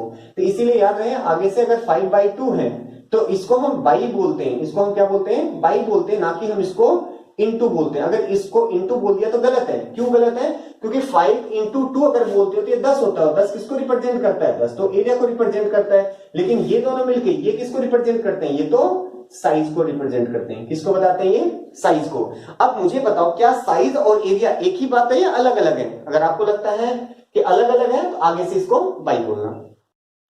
तो ध्यान रहे, यहाँ पे number of rows by number of columns, इसको इनटू नहीं बोलना, बाई बोल रहे हैं। आगे से हमें बार बार रोज कॉलम्स लिखने ना पड़े, इसलिए हम एम और एन का यूज करेंगे। तो एम मैं इस पूरे मैट्रिक्स के अंदर जहां पे भी लिखूंगा वहां पे क्या इंडिकेट करेगा, रो को, और एन बार बार हम जो यूज करेंगे वो किसको रिप्रेजेंट करेगा, नंबर ऑफ कॉलम्स को। तो इस चीज को नोट कर लो, क्या कि नंबर ऑफ रोज को हमेशा मैं एम से इंडिकेट करूंगा, रिप्रेजेंट करूंगा, और उसके बाद एन को एन किसके लिए यूज करूंगा, नंबर ऑफ कॉलम्स को दिखाने के लिए।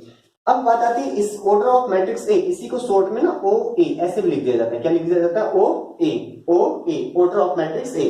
मतलब इस ए मैट्रिक्स के ऑर्डर की बात करें तो यहाँ पे देखो नंबर ऑफ रोज, कितने रो हैं, तो 2 रो हैं, तो 2/, कितनी कॉलम्स हैं, 3 कॉलम है। तो इसका ऑर्डर कितना है, 2/3। इस मैट्रिक्स का ऑर्डर क्या है, 2/3। याद रखना 2 × 3 नहीं, 2/3 है।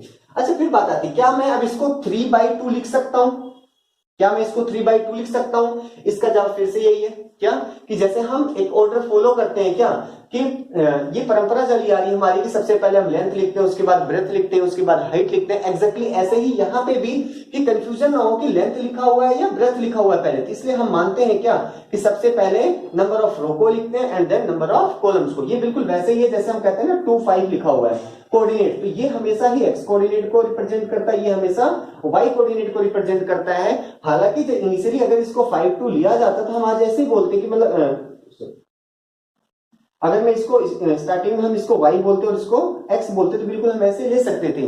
बट क्या होता है, हमारी परंपरा चलती आ रही है क्या कि हम सबसे पहले क्या करते हैं, x कोऑर्डिनेट को और उसके बाद y कोऑर्डिनेट को। क्यों, अगर यही नहीं होगा ना फिर ये किसी पर्टिकुलर पॉइंट को इंडिकेट नहीं करेगा। जैसे अगर मैंने कहा x पे 2 है और हमारे पास क्या है, देखो अगर मैं 2 5 इसको x मान के 2 5 इंडिकेट करता हूं तो 2 यहां होगा 5 यहां, यानी मैं इस पॉइंट की बात करता हूं। लेकिन अगर मैं इसको y मान लेता हूं और इसको x मानता हूं तो देखो इसको y मान लिया तो 2 y पे है और x, तो ये इस पॉइंट को इंडिकेट करता है। मतलब एक ही टाइम पे एक पॉइंट दो जगह तो नहीं हो सकता, इसीलिए हमें फिक्स करना पड़ा क्या कि हम इसको x और इसको y बोलेंगे। तो अब इस केस में ये हमेशा इस वाले को रिप्रेजेंट करेगा, ये पॉइंट नहीं होगा, इसको रिप्रेजेंट नहीं करेगा। तो एग्जैक्टली यही चीज यहाँ पे कि ये रो को रिप्रेजेंट कर रहा है, नंबर ऑफ कॉलम को बता रहा है। इसके लिए हमने सबसे पहले रो का यूज करते हैं हम, उसके बाद देन कॉलम्स का।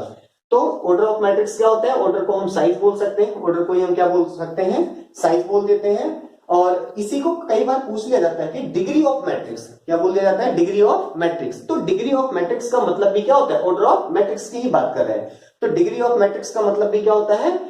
ऑर्डर ही होता है। इसी का मतलब क्या होता है? डिग्री भी होता है, डिग्री ऑफ मैट्रिक्स। तो डिग्री ऑफ मैट्रिक्स का मतलब भी क्या होता है? ऑर्डर होता है। तो क्या होता है? Number of rows by number of columns, कितने रो हैं बाई कितने कॉलम्स है, हमें ये लिख देना। और एग्जांपल लेके देखते हैं, इसको लिख लो एक बार।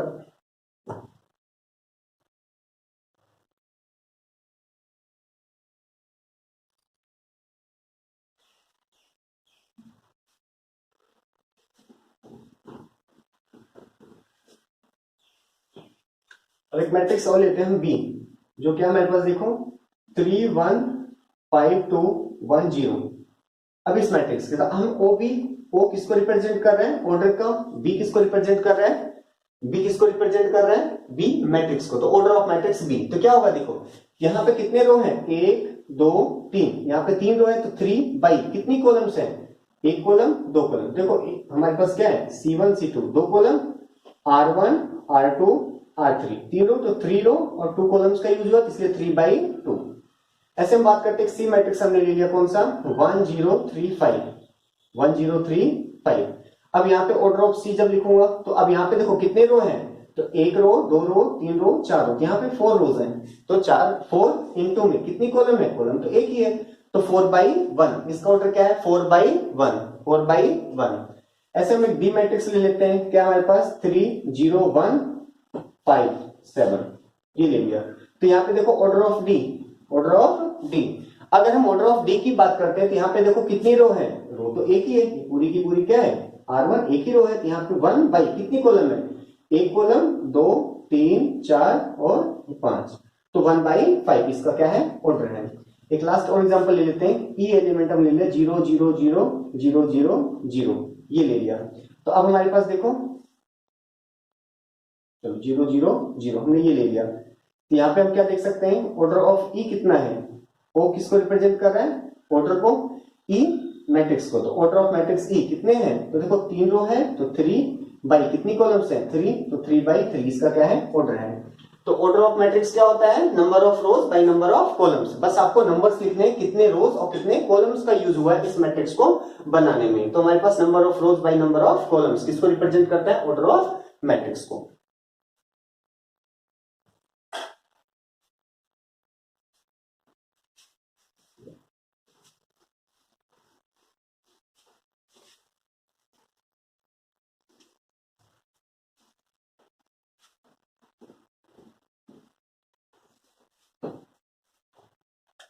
अब हम बात करते हैं क्या? Total number of elements of a matrix.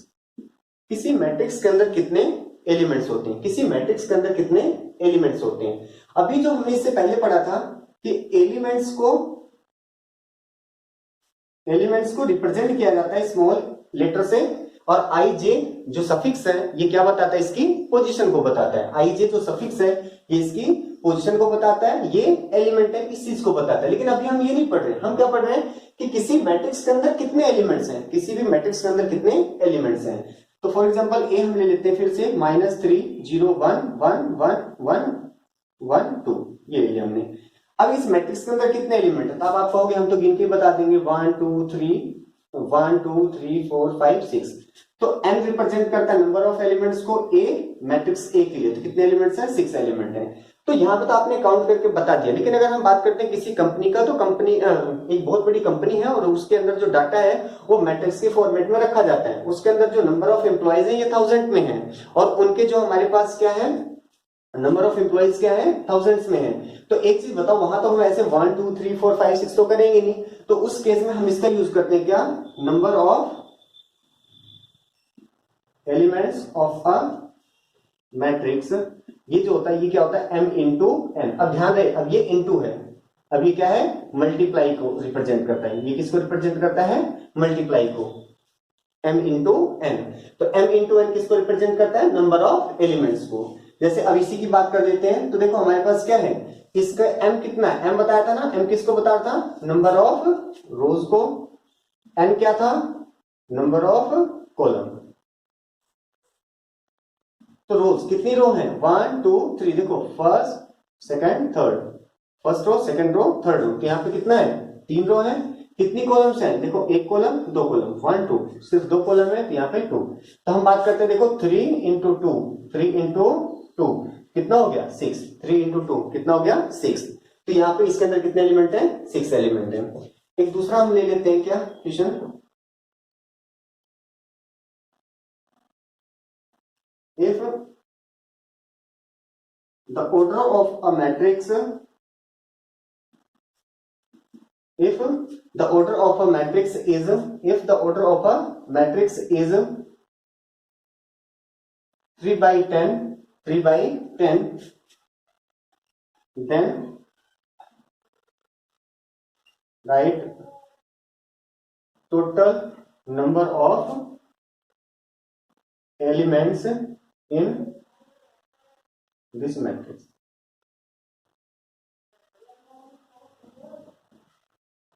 हमारे पास क्या कहता है कि द ऑर्डर है किसी मैट्रिक्स का, वो कितना है, 3 by 10 है। देखो यहाँ पे तो आपको मैट्रिक्स गिवन था, आपने काउंट करके भी बता दिया, लेकिन अब बात आती है यहाँ तो मैट्रिक्स गिवन नहीं है, यहाँ पे तो क्या है, इसका सिर्फ ऑर्डर गिवन है। क्या गिवन है, ऑर्डर गिवन है। तो ऑर्डर गिवन है और क्या पूछा जा रहा है, नंबर ऑफ एलिमेंट्स। तो देखो जब भी हमें ऑर्डर गिवन हो और क्या पूछा गया हो, नंबर ऑफ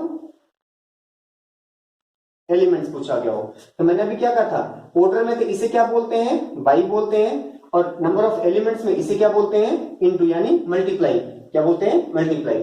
तो बस क्या करना है, ऑर्डर के बीच में जो बाई है ना, इसको इनटू पढ़ने लग जाओ और यहां से आपका क्या निकल जाएगा, टोटल नंबर ऑफ एलिमेंट्स। तो अगर हम बात करते हैं कि ऑर्डर क्या है, ऑर्डर है 3 by 10, तो नंबर ऑफ एलिमेंट्स कितने होंगे, नंबर ऑफ एलिमेंट्स तो कितना होगा, 3 इंटू 10, तो 3 इंटू 10 कितना हो जाएगा, 30। तो जो मैट्रिक्स है इट कंटेन्स 30 एलिमेंट्स। कितने एलिमेंट्स हैं, 30 एलिमेंट्स है। तो बहुत ही सिंपल है क्या, कि जब भी हमें ऑर्डर गिवन होगा तो ऑर्डर में क्या करना है, नंबर ऑफ रोज को मल्टीप्लाई कर देना, किससे, नंबर ऑफ कॉलम्स से। तो जैसे हम नंबर ऑफ रोज को मल्टीप्लाई कर देंगे, किसको, नंबर ऑफ कॉलम को, मल्टीप्लाई को इंडिकेट करता है। तो नंबर ऑफ रोज को मल्टीप्लाई कर देंगे नंबर ऑफ कॉलम से, तो हमारा क्या निकल जाता है, टोटल नंबर ऑफ एलिमेंट्स से। तो यहां से हम एक कन्वर्जन भी देख ले क्या, कि किसी अगर हमें ऑर्डर गिवन होगा तो हम नंबर ऑफ एलिमेंट्स कैसे फाइंड आउट कर सकते हैं। अच्छा, अब यहीं से हमारे पास इक्वेशन दूसरा निकलता है क्या, कि अब हमें टोटल नंबर ऑफ एलिमेंट्स दिए हुए हैं, total number of elements given है, और हमें बताना है क्या, ऑर्डर। क्या बताना है, ऑर्डर बताना है। तो देखो पहले एग्जांपल से देखते हैं, अगर मान लिया किसी के अंदर 30 एलिमेंट है, कितने एलिमेंट है, 30, तो इसके ऑर्डर देखो 1 by 30 भी हो सकता है, 1 by 30 भी हो सकता है, 2 by 15 भी हो सकता है। तो कोई पर्टिकुलर तो नहीं हो सकता ना। हाँ, अगर ऑर्डर पता है तो इसका नंबर ऑफ एलिमेंट तो फिक्स है। अगर ऑर्डर पता है तो नंबर ऑफ एलिमेंट तो फिक्स है, एग्जैक्टली 30 ही होगा, ना कम ना ज्यादा।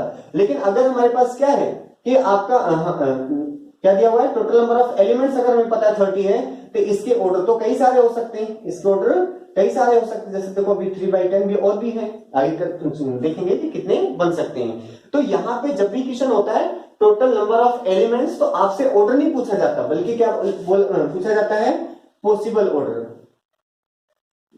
पॉसिबल ऑर्डर्स पूछे जाते हैं, पॉसिबल ऑर्डर्स पूछे जाते हैं कि भाई इसके कितने ऑर्डर पॉसिबल हैं, कितने ऑर्डर पॉसिबल है। मतलब जब भी देखो हमारे पास ऑर्डर गिवन होगा तो आपसे टोटल नंबर ऑफ एलिमेंट्स पूछेगा, क्या करना है, जस्ट मल्टीप्लाई करना है। लेकिन अगर नंबर ऑफ एलिमेंट्स दिया हुआ है तो कभी भी आपसे ऑर्डर नहीं पूछेगा, बल्कि पॉसिबल ऑर्डर पूछेगा। क्या पूछेगा, पॉसिबल ऑर्डर। क्यों, क्योंकि यहां से हम बता ही नहीं सकते ये ऑर्डर था, ये वाले इस ऑर्डर की मैट्रिक्स से हमने 30 निकाला था, वो हमें मैट्रिक्स गिवन होता है एग्जैक्टली, तभी हम बता सकते हैं। तो इस क्वेश्चन को करते हैं।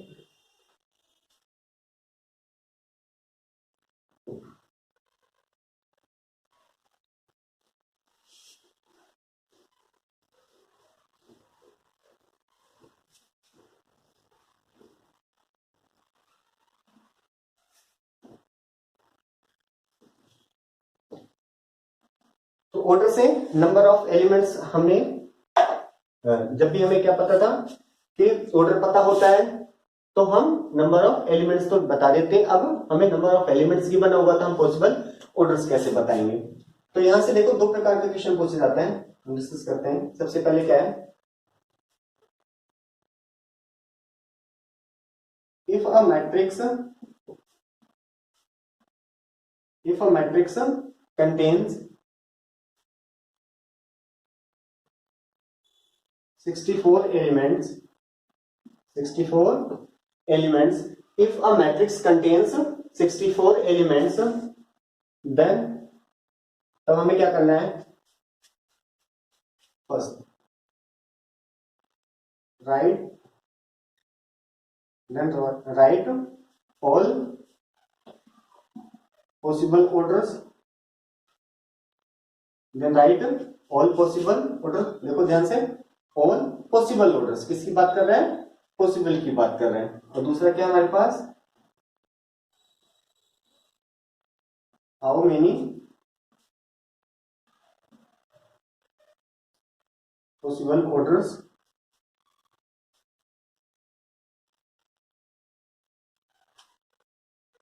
आर प्रेजेंट,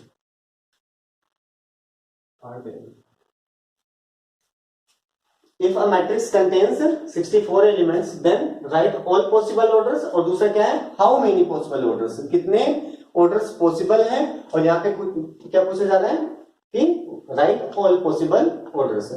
तो देखो सबसे पहले हम बात करते हैं क्या कि हमारे पास 64 एलिमेंट्स हैं। तो अभी हमने क्या देखा था कि दो नंबर्स का प्रोडक्ट अगर 64 आ जाता है, दो नंबर्स का प्रोडक्ट अगर 64 आ जाता है तो हम क्या कहते हैं कि यही इसके पॉसिबल ऑर्डर थे। तो अगर हम बात करते हैं 1/64, ऐसे आप 2 3 4 64 तक करोगे नहीं, बल्कि 1/64, तो दूसरा यहां लिखना स्टार्ट कर दो 64/1, क्योंकि हमें पता है ये दोनों अलग अलग हैं। जैसे मैं बात करता हूं क्या 1/2 का एक मैट्रिक्स लिख रहा हूं, क्या होगा देखो, एक रो दो कॉलम, जैसे 3 5, देखो क्या है एक रो दो कॉलम है। लेकिन अगर मैं लिखता हूं 2/1, तो यहाँ पे क्या होगा देखो 3 5 ऐसे लिखा जाएगा। यहाँ पे क्या है, दो रो है और एक कॉलम है, इसलिए 1/2 और 2/1 दोनों ही क्या है, यहाँ पे अलग अलग मैट्रिक्स को रिप्रेजेंट करते हैं। दोनों क्या है, both are different,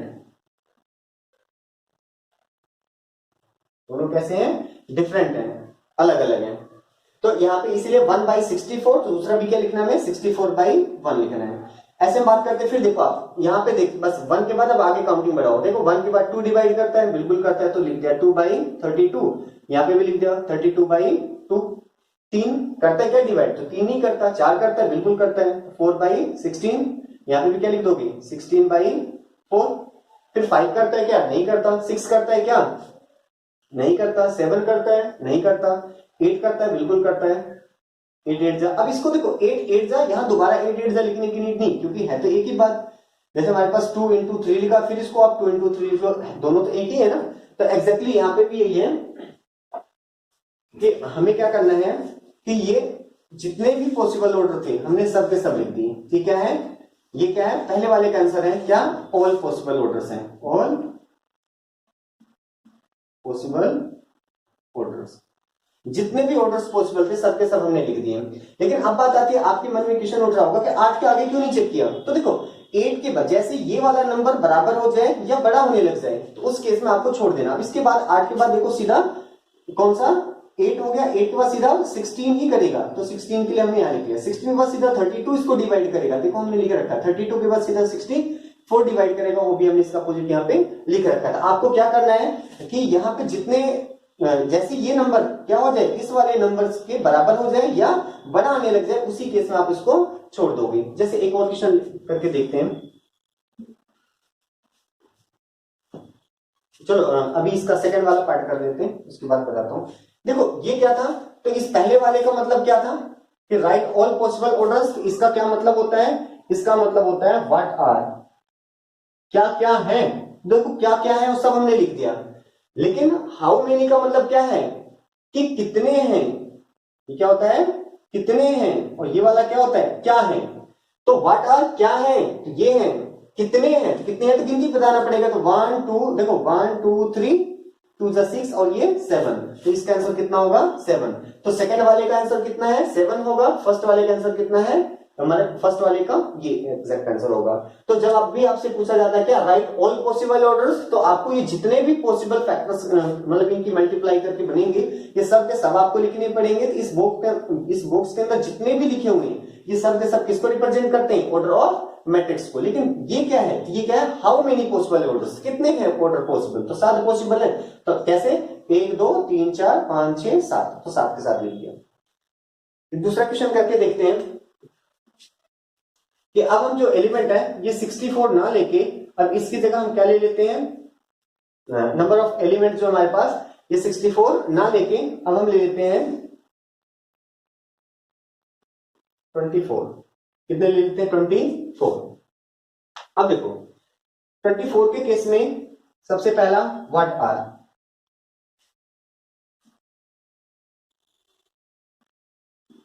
possible orders, इसकी जगह देखो अगर हम बात करते हैं 24, तो 24 को देखो तोड़ो तो क्या होगा, पहले 1 डिवाइड करता है, बिल्कुल करता है क्योंकि 1 और खुद से तो हर नंबर डिविजिबल होता है। तो 1/24 यहां पे क्या लिख देंगे 24/1। दूसरा क्या 2 डिवाइड करता है, बिल्कुल करता है, तो 2/12 यहां पे कितना हो जाएगा 12/2। देखो अभी ये नंबर बड़ा है और ये छोटा है, अभी फिर और करो 3 से करो, 3 से 3 करेगा, बिल्कुल करेगा, 3 8 जा, यहाँ पे कितना हो गया 8 3 जा। 3 के बाद अगला नंबर 4, इसको डिवाइड करता है, बिल्कुल करता है, तो 4 6 जा, और यहाँ पे कितना हो जाएगा 6 4 जा। फिर बात आती देखो 5 करता है क्या, 5 नहीं करता। 6 करता है क्या, बिल्कुल करता है, लेकिन 6 तो आ ही चुका है नंबर, बस हो गया हमारा काम। इसके आगे आपको चेक नहीं करना। अब क्या होगा कि इसके आगे देखो 6 के बाद सीधा 8 करेगा, 8 के बाद सीधा 12 और 12 के बाद सीधा 24। तो यहां पे हम सारे के सारे लिख चुके हैं, यही क्या है ऑल पॉसिबल ऑर्डर्स हैं। दूसरा हमारे पास आता है क्या कि हाउ मेनी, क्या है how many possible orders are there, यहां पे कितने पॉसिबल ऑर्डर्स एग्जिस्ट करते हैं। तो इसके लिए हम क्या करते हैं काउंटिंग 1 2 3 4 4 2 8, इसका आंसर कितना होगा 8 होगा, ये सेकंड पार्ट का आंसर हो जाएगा।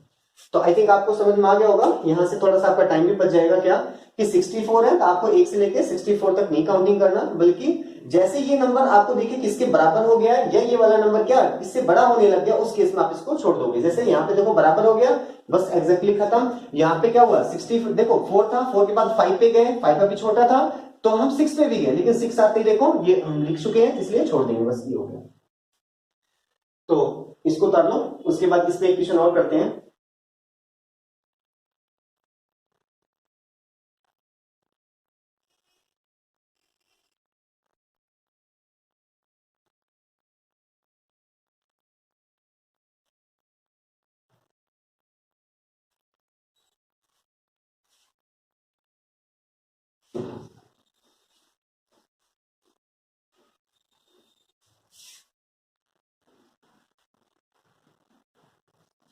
क्वेश्चन पूछा जाता है, यहां पर देखो पर्टिकुलर कोई नंबर दिया हुआ था। अब क्वेश्चन क्या है,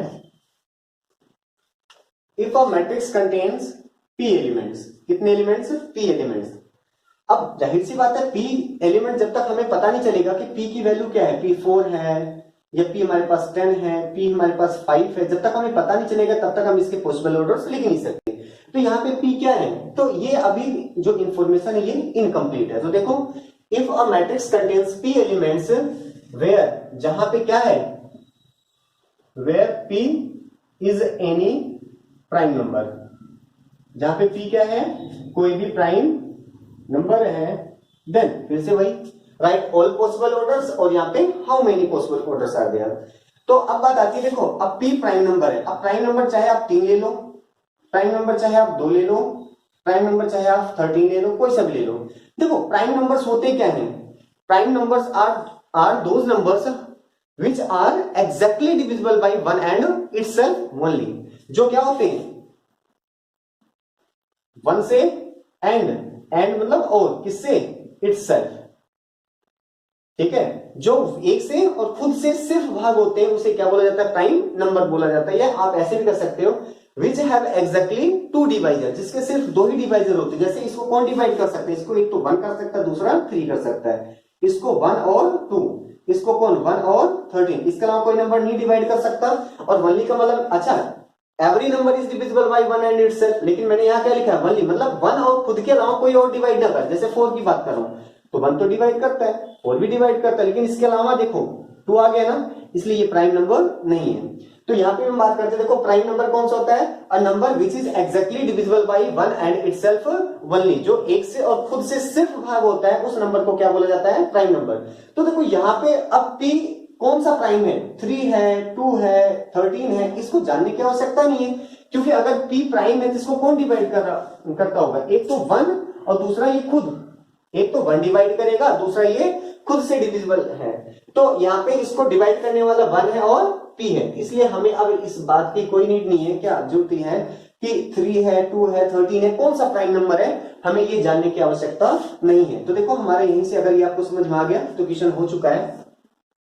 और वो क्या है देखो कि p यहाँ पे कोई भी प्राइम नंबर हो तो सबसे पहला हम देखते हैं इसके पॉसिबल केस क्या बनेंगे, तो 1 बाई p बनेगा और दूसरा क्या बनेगा, p बाई 1 बनेगा, सिर्फ यही एक है, मतलब यही दो इसके पॉसिबल ऑर्डर्स हैं। लेकिन दूसरा केस क्या है, हाउ मेनी, तो इसके कितने पॉसिबल ऑर्डर्स हैं, तो 2 हैं, कितने हैं, 2, 1 2। तो जब भी हमारे पास बात आती है क्या कि कोई भी मैट्रिक्स है, कोई भी मैट्रिक्स है, उसके अंदर हमारे पास यहाँ पे p प्राइम नंबर है तो उसके कितने होंगे, तो कोई भी दुनिया का प्राइम नंबर उसके 2 ही बनेंगे। जैसे अगर हम ले लेते हैं 5 एक प्राइम नंबर, इसके कितने पॉसिबल है, तो 1 बाई 5 होगा और 5 बाई 1, सिर्फ यही तो इसके क्या बनेंगे, पॉसिबल ऑर्डर्स होंगे। लेकिन अगर हम बात करते हैं how many possible orders, how many तो कितने हैं, एक, ये कितना है 2, इसके कितने बने 2, तो इसका 2 आंसर होगा। तो ये आपका हो गया क्या कि कोई भी टोटल नंबर ऑफ एलिमेंट्स अगर हमें पता होता है तो हम कैसे पॉसिबल ऑर्डर्स बता सकते हैं। और इससे पहले हम पढ़ चुके हैं क्या कि अगर हमें ऑर्डर पता होता है तो हम कैसे टोटल नंबर ऑफ एलिमेंट्स बता सकते हैं। मतलब कि अगर हम कहते हैं किसी मैट्रिक्स का ऑर्डर 2 बाई 3 है तो एलिमेंट्स कितने हो जाएंगे, 2 3 जा 6 होते हैं। और अगर 6 दिया हुआ तो हमसे यहाँ पे पॉसिबल ऑर्डर पूछता है तो हम 1 बाई 6, 6 बाई 1, 2 बाई 3, 3 बाई 2 और 3 डिवाइड देखो ये आ गया, ये इसके पॉसिबल ऑर्डर्स हो गए। तो यहां से हम कन्वर्जन हमने देख लिया क्या कि अगर हमें total number of elements given होता है तो हम कैसे उसको पॉसिबल ऑर्डर्स उसके लिख सकते हैं। और अगर हमें किसी मैट्रिक्स का पॉसिबल ऑर्डर गिवन है तो उस केस में हम उसका कैसे टोटल नंबर ऑफ एलिमेंट्स बता सकते हैं। हमारा लास्ट पॉइंट रह गया है, अब क्या है, construction of a matrix.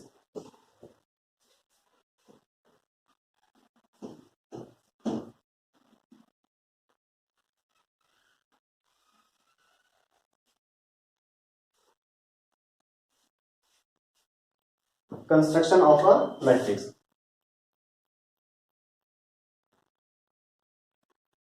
Construction of a matrix.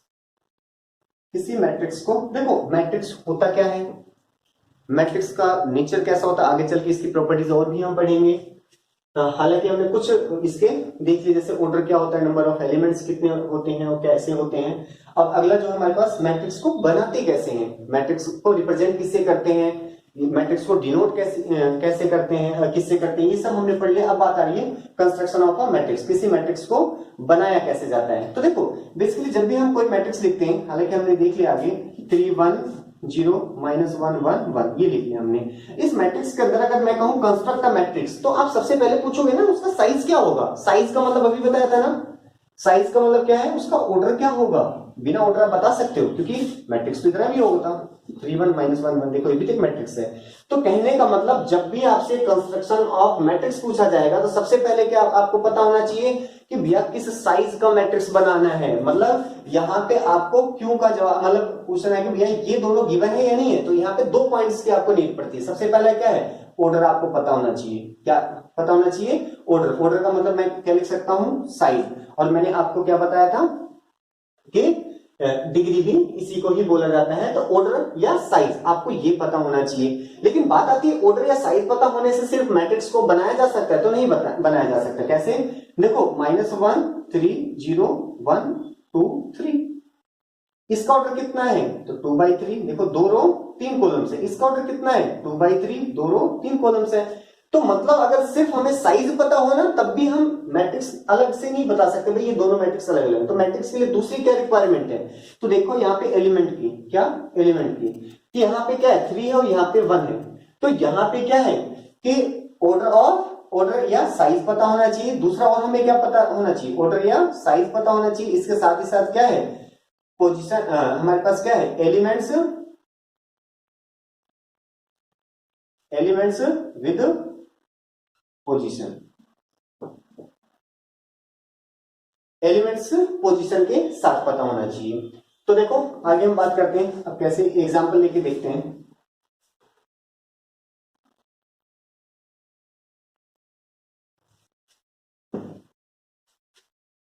Question देखो, construct a matrix of order 2 by 2, construct a matrix of order 2 by 2 whose elements are given by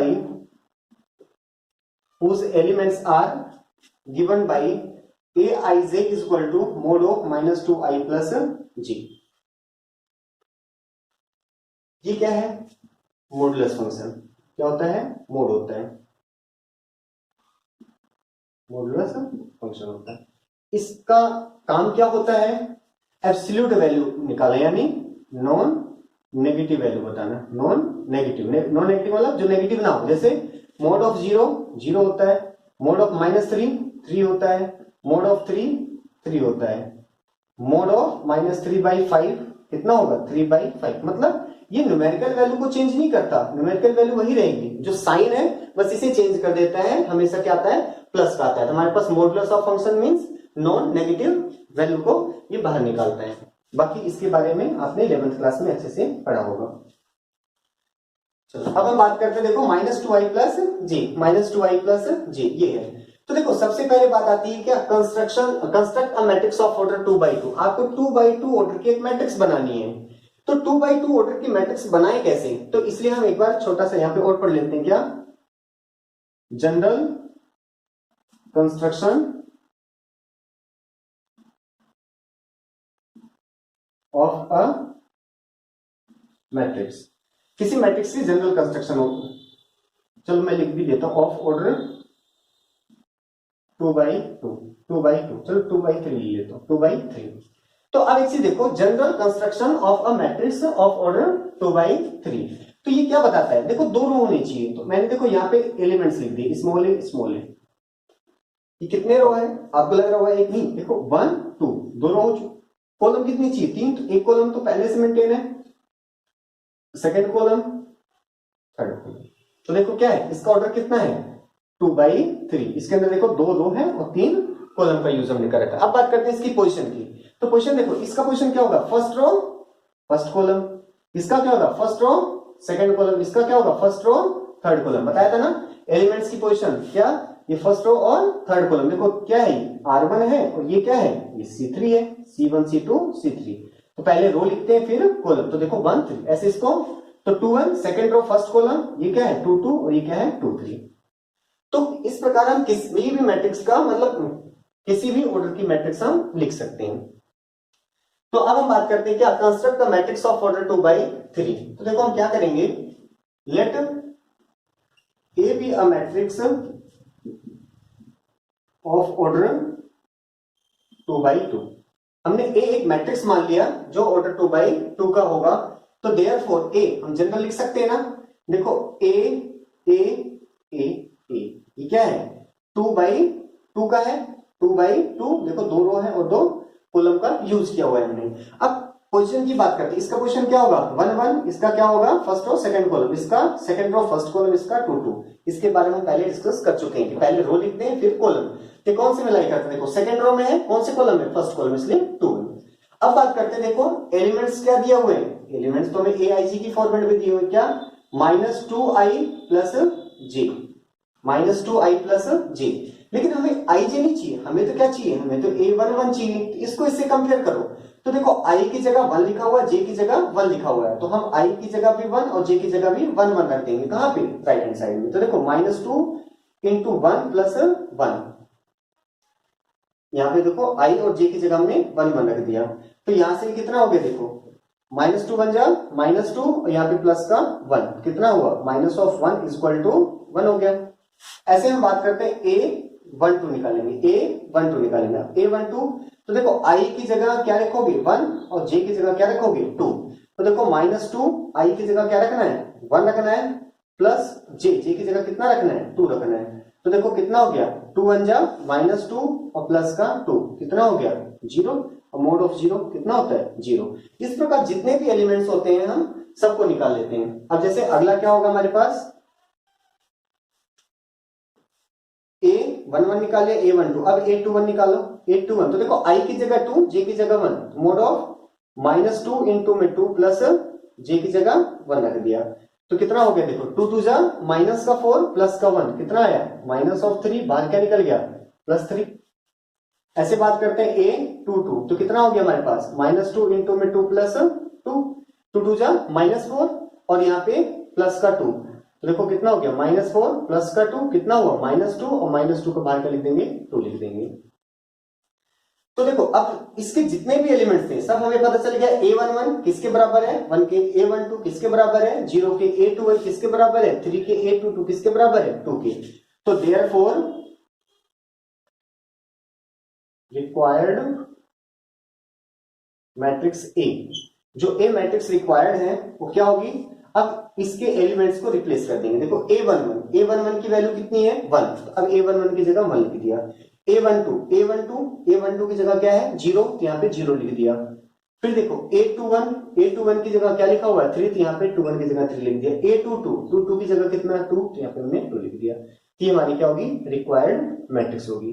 तो कहने का मतलब जब भी हमें कभी किसी मैट्रिक्स को कंस्ट्रक्ट करना होता है तो यहाँ पे हमें 2 इंफॉर्मेशन दी हुई होती है, तो हमें उनके बारे में जानना होता है। सबसे पहले उसका ऑर्डर क्या है, ऑर्डर पता होते ही हम जनरल मैट्रिक्स बना सकते हैं, चाहे किसी भी ऑर्डर का दिया हो। उसके बाद हमारा अगला काम क्या होता है कि हमें एलिमेंट्स निकालने के लिए एक जनरल फॉर्मूला गिवन होता है, एक जनरल रिलेशन गिवन होता है, और इस रिलेशन का यूज करते हुए हम क्या कर सकते हैं बाकी के सारे एलिमेंट्स फाइंड आउट कर सकते हैं। इसके अंदर जितने एलिमेंट्स होंगे उन सभी को हम इस फॉर्मूले में बारी बारी से इनकी पोजीशन के अकॉर्डिंग I और J की वैल्यू निकाल के रखते जाएंगे और हमारे सारे के सारे एलिमेंट्स आ जाएंगे, और इस प्रकार से हम किसी भी मैट्रिक्स को कंस्ट्रक्ट कर सकते हैं। इसको उतार लो, फिर हम 2 क्वेश्चन और देखते हैं इसमें।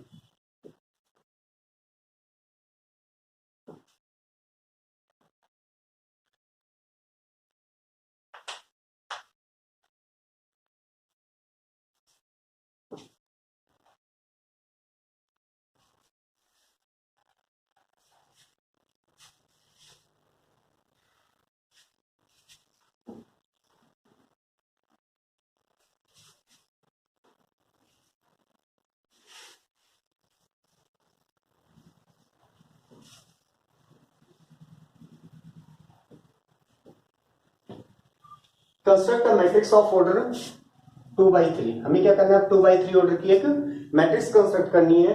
whose elements are given by, जिसके एलिमेंट्स क्या है गिवन है Aij is equal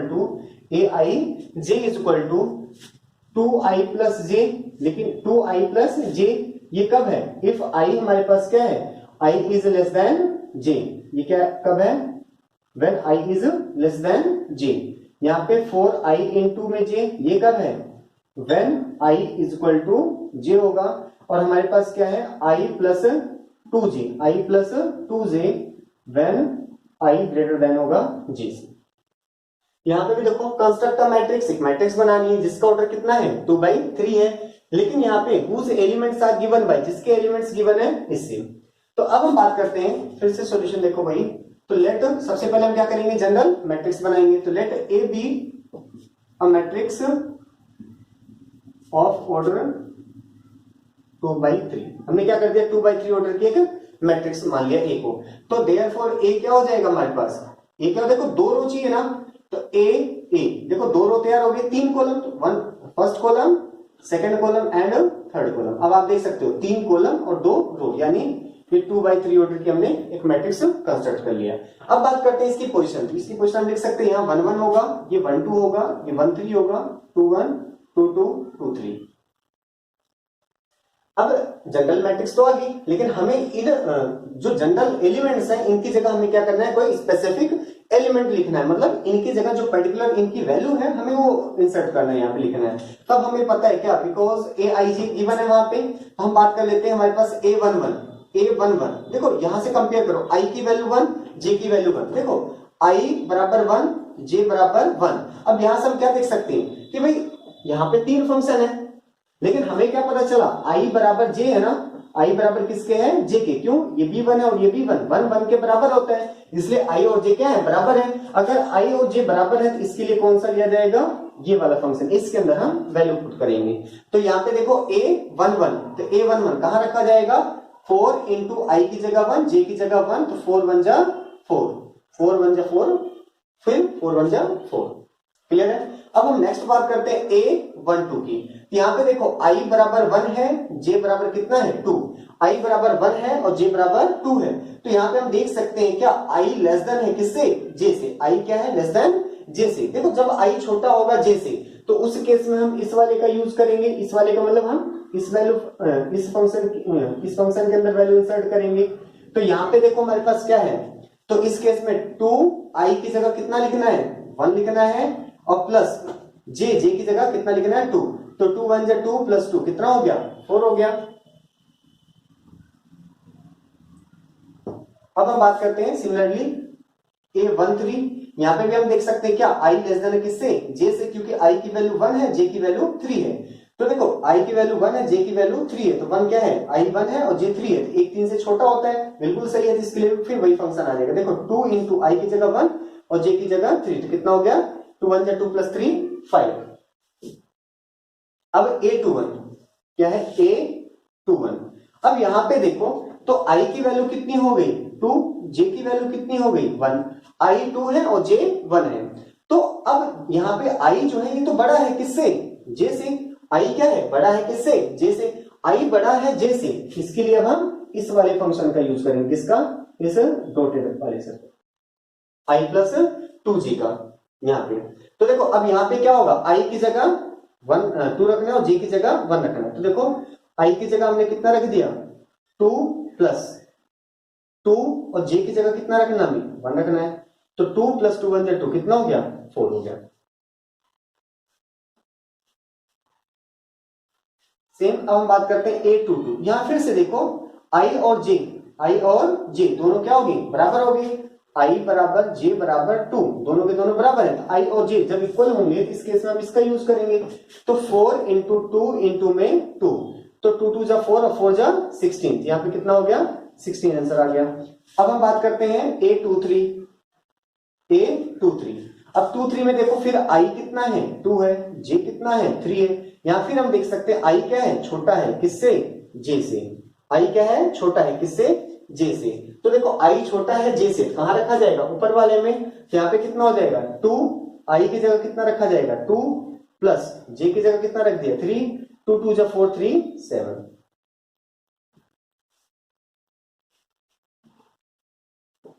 Therefore required matrix A, जो मैट्रिक्स हमसे पूछी गई थी वो क्या होगी, देखो A11 की जगह 4, A12 की जगह 4, A13 की जगह 5, A21 की जगह 4, A22 की जगह 16, A23 की जगह हमने 7 लिख दिया। तो ये हमारी क्या है, रिक्वायर्ड मैट्रिक्स हो गया।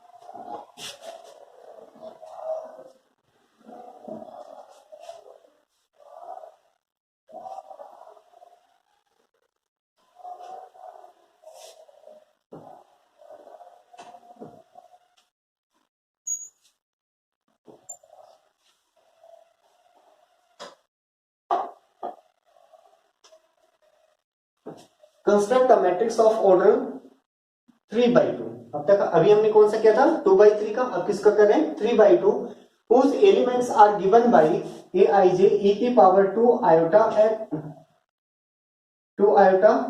into में sin g into में sin 3g into में sin 3g। अब हम देख सकते हैं कि हमारे पास क्या है e की पावर 2 आयोटा e की पावर 2 आयोटा इनटू में sin g, और इन वेरिएबल भी इंक्लूड कर लेते हैं, यहाँ पे x लगा देते हैं, यहाँ पे भी x लगा देते हैं, यहाँ पे भी x लगा देते हैं। ध्यान रहे ये sin 3jx ये पूरा का पूरा क्या है साइन का एंगल है। तो let A be a matrix of order, किस ऑर्डर की मानेंगे अब 3/2 ऑर्डर की मानेंगे। तो देयरफॉर ए, अब देखो ए के अंदर कितनी रो होनी चाहिए 3, तो 1 2 3, देखो रो लिख तो कॉलम है लेकिन क्रिएट कौन हो रहा है रो भी, देखो 1 फर्स्ट सेकंड थर्ड 3 रो हो गए, 2 कॉलम, एक कॉलम तो मेंटेन होगी, और अब यहाँ पे देखो सेकंड कॉलम, क्वेश्चन लिखा 1 1 1 2, सेकंड रो है सेकंड 2 1 2 2 3 1 3 3। अब यहां से देखो हमारे पास क्या है, बिकॉज ए आई जे जो है वो क्या दिया हुआ है e की पावर 2 आयोटा एक्स इंटू में sine 3j x, sine 3j x. अब हमें क्या चाहिए, हमें तो a11 चाहिए, देखो i की जगह 1 j की जगह 1, तो e2 i की जगह हमने 1 रख दिया x इंटू में साइन 3 j की जगह 1 x, तो कितना होगा e की पावर 2x 2 1 2x इंटू में साइन यहां पे कितना होगा 3 1 3x। फिर बात करते हैं a12 के केस में देखो i की वैल्यू 1 j की वैल्यू 2 है, i यहां रखा जाएगा j साइन के केस में, तो देखो e की पावर 2 i की जगह 1 x इंटू में साइन 3 j की जगह 2 यहां पे हो गया x इक्वल टू e की पावर देखो 2 1 2x इंटू में साइन 3 2 कितना हो गया 6x। a11 हो गया। अब हम बात करते हैं a21 की, a21 की, a21 देखो i की जगह 2 j की जगह 1, तो e की पावर 2 2 कितना हो गया 4x 2 2 4x इंटू में साइन j की जगह 1 रखना है तो 3 1 3x, a22 कितना हो जाएगा e की पावर 4x इंटू में साइन ऑफ 6x रख लोगे, i की जगह 2 j की जगह 2, तो यहाँ पे 2 2 कितना हो गया 4x, यहाँ पे 3 2 कितना हो गया 6x। अब बात करते हैं a31, तो देखो x i की जगह कितना रखना है 3 रखना है, तो 3 2 कितना हो गया e की पावर 6x इंटू में साइन 3x, क्यों क्योंकि हमें देखो 3 1 j की जगह 1 रखना है तो 1 3। फिर हम बात करते हैं a32, अब a32 के अंदर देखो हमारे पास फिर से e की पावर 6x, क्यों i की जगह 3, तो i की जगह देखो 3 रखा तो 2 इंटू 3 कितना हो गया 6, और j की जगह 2 रखना है, तो अब देखो यहाँ पे j की जगह 2 रखा तो 3 2 6 हो जाएगा इंटू में साइन 6x। इस प्रकार से जितने भी एलिमेंट थे सबको हमने निकाल लिया। तो देखो देयरफॉर रिक्वायर्ड मैट्रिक्स ए, जो ए मैट्रिक्स रिक्वायर्ड है वो क्या हुआ a11 की जगह कितना हमारे पास e की पावर 2x इंटू में साइन 3x, a12 कितना है e की पावर 2x इंटू में sine 6x, sine 6x, a21 कितना है e की पावर 4x इंटू में साइन 3x इंटू में e की पावर देखो 2 2 कितना है 4x इंटू में साइन,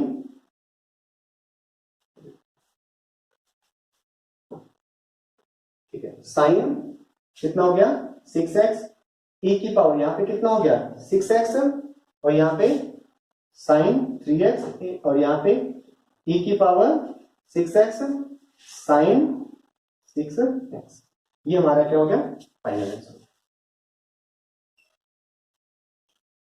ये ऑन कर लो, इसके बाद हम क्या है छोटा सा इक्वेशन रह गया उसको और करते हैं।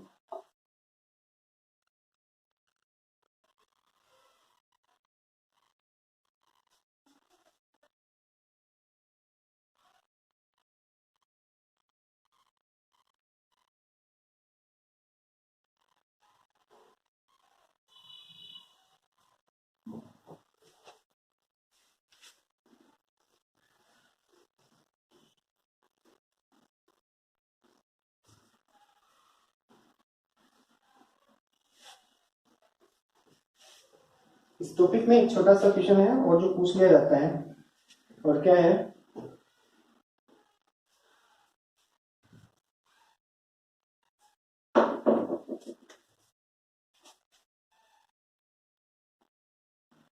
How many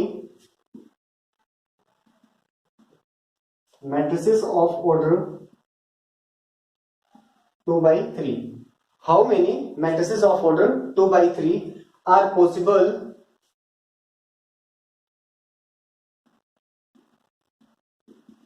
with each entry 0 or 1, with each entry 0 or 1। तो ये बिल्कुल आपने परम्यूटेशन वाला चैप्टर पर रखा है 11th में, बिल्कुल एग्जैक्टली उसी से रिलेटेड है। हम बात करते हैं, अगर देखो यहां पे कि आपके पास देखो 1 2 3 4 5 6 बॉक्सेस हैं। अब हम बात करते हैं कि हमारे पास देखो दो नंबर है, कोई से भी दो नंबर है, जैसे 0 1 ही हमने ले रखा है तो 0 1 की बात कर लेते हैं। 0 1 दो नंबर है। अब इन दो, इस वाले प्लेस में, इस वाले में देखो रिपीटिशन अलाउड है, रिपीटिशन अलाउड है। क्यों? क्योंकि यहाँ पे कहीं भी ऐसे नहीं बोल रखा कि जो मैट्रिक्स है उसके एलिमेंट डिफरेंट होने चाहिए, मींस एलिमेंट्स ऑफ मैट्रिक्स में भी सेम, बिल्कुल सेम हो सकते हैं। दूसरा अगर हम देखें तो 2 3 जा 6, कितने एलिमेंट्स चाहिए इस मैट्रिक्स को बनाने में? 6 एलिमेंट की रिक्वायरमेंट है, जबकि हमें गिवन कितने हैं? 2। कौन से हैं? 0 या तो 1। तो इसलिए हमारे पास रिपीटिशन अलाउड है। देखो यहाँ पे तो रिपीटिशन में इस वाले में कितने, दोनों में से कोई भी एक एलिमेंट लिख सकते हैं यहाँ पे, फिर दोनों में से कोई सा, यहाँ पे भी दोनों में से कोई सा, 2 2 2। यहाँ पे हम अगर टोटल नंबर ऑफ देखना चाहें तो कितने डिफरेंट केसेस बनेंगे, तो 2 इंटू 2 इंटू 2 इंटू 2, तो देखो कितने हो गए? 6 हो गए ना, यानी 2 की पावर 6 यानी 64, ये हो गया आपका। तो एग्जैक्टली यहां पे भी यही है कि एक मैट्रिक्स जब भी आपको बनानी है, देखो 2 by 3 ऑर्डर की, तो ये क्या बताता है कि 2 रो होंगे, देखो 2 रो होंगे और 3 कॉलम्स होंगे। 3 कितने होंगे? कॉलम्स होंगे। अब 2 रो 3 कॉलम्स है। अब इसके अंदर क्या लिख सकते हो आप? इसके अंदर 0 भी लिख सकते हो या 1 भी लिख सकते हो, दोनों में से कोई से एक। यहां पे भी 0 भी लिख सकते हो या 1 भी लिख सकते हो। तो अगर मैं बात करता हूं कि पॉसिबिलिटी क्या है, इसके अंदर 2 की पॉसिबिलिटी, ये 2 नहीं राइट किया है मैंने, मतलब यहां पे मैंने न्यूमेरिकल वैल्यू 2 नहीं लिखा, बल्कि क्या है, 2 एंट्रीज आर पॉसिबल। यहां पे कोई भी 2 नंबर आ सकते हैं। ऐसे यहां पे भी बात करें तो यहां पे भी 2 हो गया, यहां पे भी कितना है? 2 है। हर एक के अंदर कितने कितने आ सकते हैं? 2 आ सकते हैं। और ये एग्जैक्टली कितना है? वही 6 है। तो इसको भी मैं कह सकता हूं 2 की पावर 6, तो 2 की पावर 6 यानी कितना हो गया? 64, ये हो गया। लेकिन अगर हम बात करते हैं जनरल, इसका अगर हमें फॉर्मूला बनाना है तो देखो जितने डिफरेंट एलिमेंट्स गिवन होते हैं, total number of different elements, उसको हम बेस बोलेंगे। क्या बोलेंगे? बेस। और उसको मैं बी लिखूंगा। क्या लिखूंगा? बी। और यहां पे क्या है? Total number of elements in matrix. उसके अंदर कितने एलिमेंट्स हैं, इसको अगर मैं कह दूं तो n लिख रहा हूं। यहां n किसको इंडिकेट कर रहा है? नंबर ऑफ एलिमेंट्स के। तो हमारे पास therefore total number of possible matrices, कितनी मैट्रिक्स पॉसिबल है? तो देखो जितने एलिमेंट, कितने एंट्रीज हैं? 2, तो देखो 2 बेस था यानी बी हो गया। पावर में कितने कितने हमें? देखो 6, ये 6 क्या है? 6 1 2 3 4 5 6 ही तो हमारा n है ना, और ये हमारा क्या है? b है। तो यहाँ पे कितना हो गया? n, यानी b की पावर n। ये आपका क्या बता देता है कि total number of different matrices which are possible या which can be made by using each entry 0 और 1, या तो 0 का या तो 1 का। इसमें एक चीज ये भी है, सारे एलिमेंट देखो 0 0 हो सकते हैं, सारे 1 1 हो सकते हैं, कुछ 1 कुछ 0 के साथ मिलके ये बन सकते हैं। तो ऐसे कितने बनेंगे? 64 बनेंगे। एक और इसी में क्वेश्चन लेके देखते हैं। तो यहाँ पे क्लियर हो गया, क्योंकि हर एक पोजीशन के लिए कितनी चॉइस है हमारे पास? 2। एग्जैक्टली कितनी है? 2। तो हर एक प्लेस के लिए, हर एक एलिमेंट के लिए 2 चॉइस होगी। तो ऐसे कितने प्लेस हैं उसमें ही से पावर। तो इस क्वेश्चन में क्या है हमारा? देखो how many matrices of order 2 by 2, तो मैट्रिक्स किस ऑर्डर का है? 2x2 का। Are possible with each entry 1, -5 और 7। मीन्स 1, -5 और 7 एलिमेंट का यूज करते हुए हम 2x2 ऑर्डर के कितने मैट्रिक्स बना सकते हैं। तो यहाँ पे अगर हम बात करते हैं बेस, तो यहाँ पे देखो बेस क्या होता था कि कितने डिफरेंट एलिमेंट्स का यूज हम मैट्रिक्स बनाने में करेंगे। तो यहाँ पे देखो 1, 2, 3, तो टोटल कितने हो गए? 3। तो 3 डिफरेंट एलिमेंट्स है जिनका यूज हम क्या करेंगे? मैट्रिक्स को बनाने में करते हैं। और फिर बात करते हैं टोटल नंबर ऑफ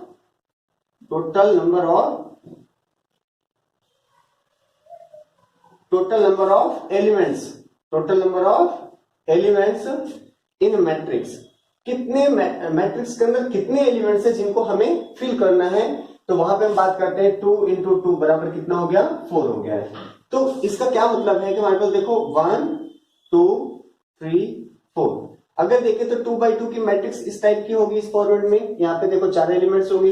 इस पर्टिकुलर पोजीशन को फिल करने के लिए हमारे पास कितनी पॉसिबिलिटी है? तो 3 एलिमेंट्स की पॉसिबिलिटी है कि आउट ऑफ 1, -5 और 7 हम किसी भी एक नंबर को यहाँ पे लिख सकते हैं।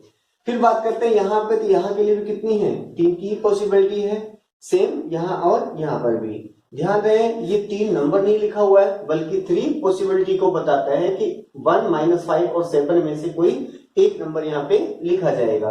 तो टोटल नंबर ऑफ पॉसिबिलिटी की बात करते हैं। अगर हम फॉर्मूले की बात करें तभी हमने क्या पढ़ा था? बेस और बेस की पावर n यहाँ पे क्या था? Total number of elements. तो यहाँ पे बेस कितना हो गया हमारे पास? तो देखा जाए बेस कितना है? तो बेस है 3। तो 3 की पावर कितने एलिमेंट्स हैं? तो 1, 2, 3, 4 या 2 × 2 कितना हो गया? 4। और 3 की पावर 4 कितना होता है? 81 होता है। 3 की पावर 4 कितना होता है? 81। मीन्स 81 डिफरेंट टाइप के मैट्रिक्स 1, -5 और 7 का यूज करके बनाए जा सकते हैं। लेकिन ध्यान रहे किस ऑर्डर के? 2x2 ऑर्डर के। यहाँ पे अगर हम एग्जाम्पल के तौर पे देखें तो क्या क्या पॉसिबल है? देखो 1, 1, 1, 1 भी बन सकता है। 1, -5, 7, 7 भी हो सकता है। 1, -5, 7, 1 भी हो सकता है। मतलब यहाँ पे जो एलिमेंट्स होंगे ना ये क्या होंगे? इन तीनों में से कोई भी एक लिखा होगा। हर एक प्लेस में इन तीनों में से ही कोई एक नंबर आपको देखने को मिलेगा एंड सो ऑन। इसी प्रकार से आपके कितने 81 मैट्रिसेस आप बना पाओगे। 81 मैट्रिसेस आप बना पाओगे। तो देखो यहाँ पे 81 मैट्रिक्स आप बना सकते हो किसका यूज करके? 1, -5 और 7 वाले एलिमेंट्स का यूज करके। किस ऑर्डर का? 2x2 ऑर्डर का। 2x2 ऑर्डर का।